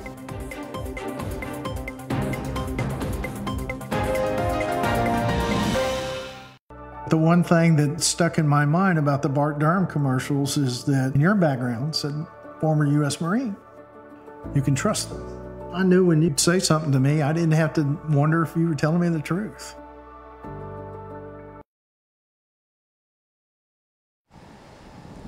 Welcome back to Fox 17 News this morning, 8:24. Local headlines right now. What you're taking a look at on your screen are pictures from Clarksville. A huge fire here where 3 firefighters are now being treated for injuries. They got hurt when they showed up to this big blaze at a tire shop in Clarksville. This is Dash 10 media footage showing the fire that took place at the wheel shop just off of Wilma Rudolph Boulevard there in Clarksville. So far, there's been no word yet on the exact cause. Of course, we will keep you up to date as soon as we learn more. Speaking of keeping you up to date, let's do so with Steer Clear Traffic as we're following some breaking traffic news coming in from the east side right now. Everybody under the sound of my voice who needs to come into Nashville from east of downtown. That includes Antioch, Smyrna, Laverne, Mount Juliet. If you're coming in from Wilson County, Hermitage, Donaldson, it's all going to affect you. This is right at the junction, one of the worst places to have a crash. I-40 at the I-24 junction, we're down to just one lane. This is an area that normally has 3 to 4 lanes open. We're down to just one because of a crash that's involving not just the fire department, but there's an ambulance there as well. Car that's really crushed up there at the front of your screen. Hopefully there's no one severely hurt. We have not received word on that, but you are going to feel the impact on the traffic. As you can see it at a standstill coming in there from the other side. You want to take Murfreesboro Pike or Lebanon Pike. That's the best way to steer clear until they get more lanes reopened. And looking at the forecast here this morning, well, rain's not really an implication of anything that's going to slow you down when it comes to just the weather scenario. But this afternoon into the evening, there will be some storms that do track in. We're already near 70 degrees. We'll be at 83 later on this afternoon.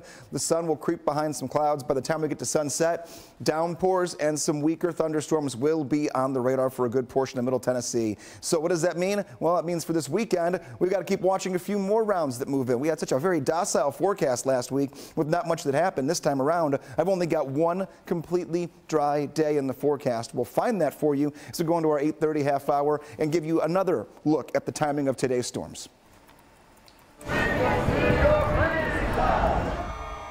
That is the sound that was heard over the weekend as dozens of union nurses from around the country marched downtown Nashville protesting just outside of the Frist Art Museum there on Broadway. Now, they are calling for improvements at HCA hospitals. Why are they at the Frist Center then? Well, because Frist was co-founded by Dr. Thomas Frist.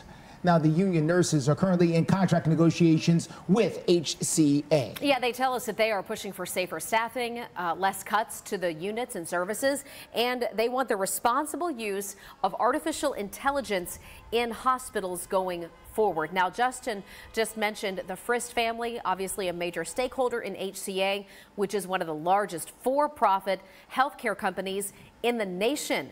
Here at Fox 17 News, we did reach out to HCA for a comment on the nurses' demands. As of this morning, we have not heard back.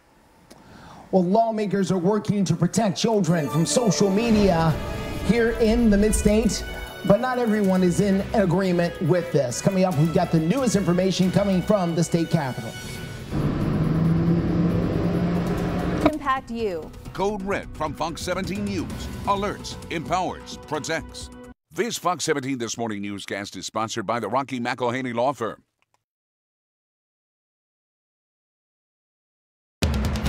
You're watching Fox 17 News This Morning, your Code Red station. Fox 17 News This Morning, following breaking news with your steer clear traffic. Major tie-up on I-40 at the I-24 junction east of downtown. It's going to affect thousands of people. We've got the latest ways to steer clear. And continuing coverage on repeat offenders, Karen Aguilar is live with the update. Waking up with some sunshine here, but storms by the end of the day. The timeline has changed since you went to bed last night. We're going to break it down for you in your Code Red forecast. A lot to get to. Do want to say thank you for joining us on Fox 17 News this Monday morning. I'm Erica Glover. And I'm Jennifer Waddell. Glad to be your live local news source through 9 a.m. We begin this half hour with breaking news in steer clear traffic. Here's Justin. All right, everyone, we want to point your attention to the east side of town. This is going to be I-40 at I-24 at the junction. This is the reason you got to watch here at Fox 17 News this morning. We're your only local station on to bring you something this critical to your traffic right now. Coming in from the east side, multiple lanes closed at a very critical point right at the I-24, I-40 juncture. So no matter where you're coming from, whether you're coming from southeastern side of town in Antioch or whether you're coming from Donaldson and Hermitage, this is going to affect you. You can see crews working out there to try to get the lanes reopened. They were able to push a pickup truck to the shoulder just a few seconds ago with one of the TDOT trucks. Lots of fire ambulance as well as other things on the scene there. So how do you deal with this? Well, first of all, let's show you where it is. Right here, this is 40 coming in from the airport. This is 24 coming in from Antioch, and it's right there at the junction where this particular crash is happening. The best way to steer clear is either one of two things. If you're coming in from the Hermitage and Donaldson area, you can take your chances on Lebanon Pike right up here. Also, Elm Hill Pike is a small street that runs right alongside. You can use that. If you're coming in from the Antioch area, you can try your luck on Murfreesboro Pike, or just leave earlier. Just know this is a particular crash is not going anywhere for a little while, and it could cost you extra time coming in this morning. 8:32 our time, taking a look at your forecast here. Moving out the door here on a Monday to a dry start to the day, a little breezy out there, and temperatures are already climbing. We'll be in the 80s later this afternoon. Right now, right side of your screen, we're already at 70 in some spots. So the first half of the day is completely carefree. It's going to be after lunchtime and then going toward dinner time for the Nashville area when showers and storms move in. Clouds will be on the increase, especially late morning into early afternoon. You can see all of our temps hovering right within a degree or two of the 70-degree mark, and every day this week for the next 7 will be at or above 80. Like I mentioned, lunchtime will still be fine. It really will be the afternoon hours where west to east showers and weak thunderstorms, no severe weather, begin to move in. I have backed up the timing on this, meaning it's going to move in a little more slowly, so more of the late hours of today and into tonight could be on the more stormy side. We'll look at that on future track coming up in your Code Red forecast. Greg, thank you. Today does mark 21 years since 13-year-old girl disappeared from her East Nashville neighborhood. We're talking about Tabitha Tudors, who vanished on the way to her bus stop back on April 29th of 2003. Right, so today marks that 21 years that Erica mentioned, and this is a case that went national. I mean, really gripped the hearts of people right here in Middle Tennessee. We know that she hasn't been heard from since then. Now, the video that you saw right there, by the way, was not of Tabitha Tudors. That was a different story. But this is the young girl, Tabitha Tudors, who disappeared 21 years ago. And what you're looking at now are screen images showing an age progression of what Tabitha Tudors would look like today.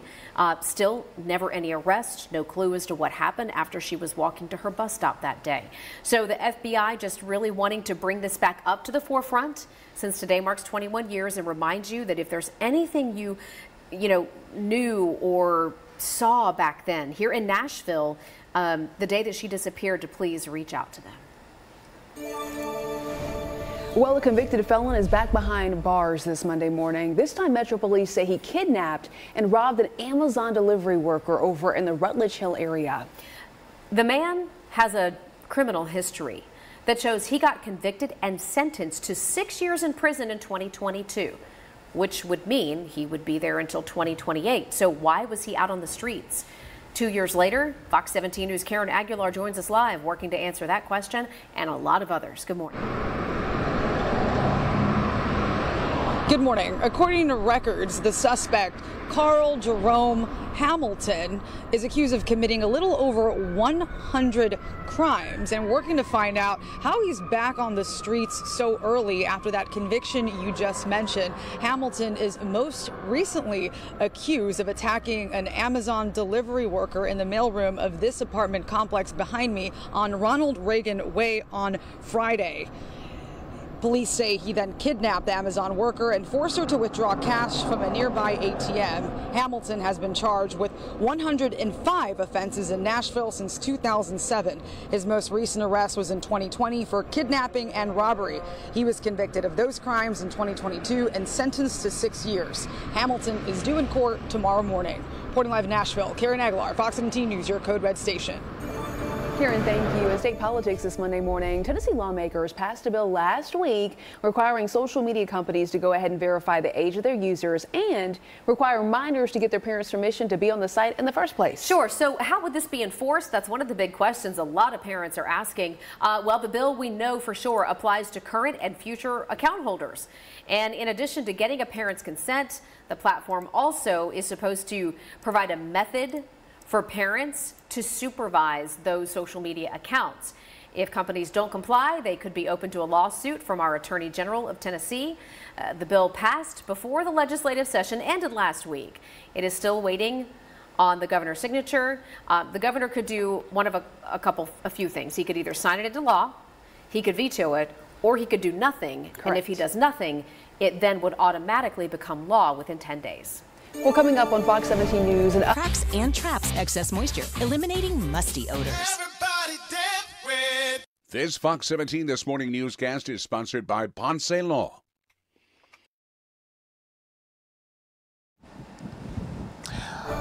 Coming up on 840, welcome back to Fox 17 News this morning. In Operation Crime and Justice, the Metro Police Department have now arrested a 7th suspect in a murder that happened back on the 4th of July. Yeah, so this was last summer. Police say that person Justin just mentioned, DeJuan Jordan Cole, ran a red light right near Music Row Saturday night. So officers see him run the red light. They put on their lights. That's when they say Jordan Cole got out of the car and took off running. Police tracked him down soon after that. Jordan Cole now charged with criminal homicide. Again, this was in the shooting death of Christopher Harris, 4th of July last summer. One of 7 people police say were connected to that crime. Well, if you are a fan of the popular, well, I hesitate to call it a truck stop, but let's just call it that for the sake of the story here. Buc-ee's. If you're a fan of Buc-ee's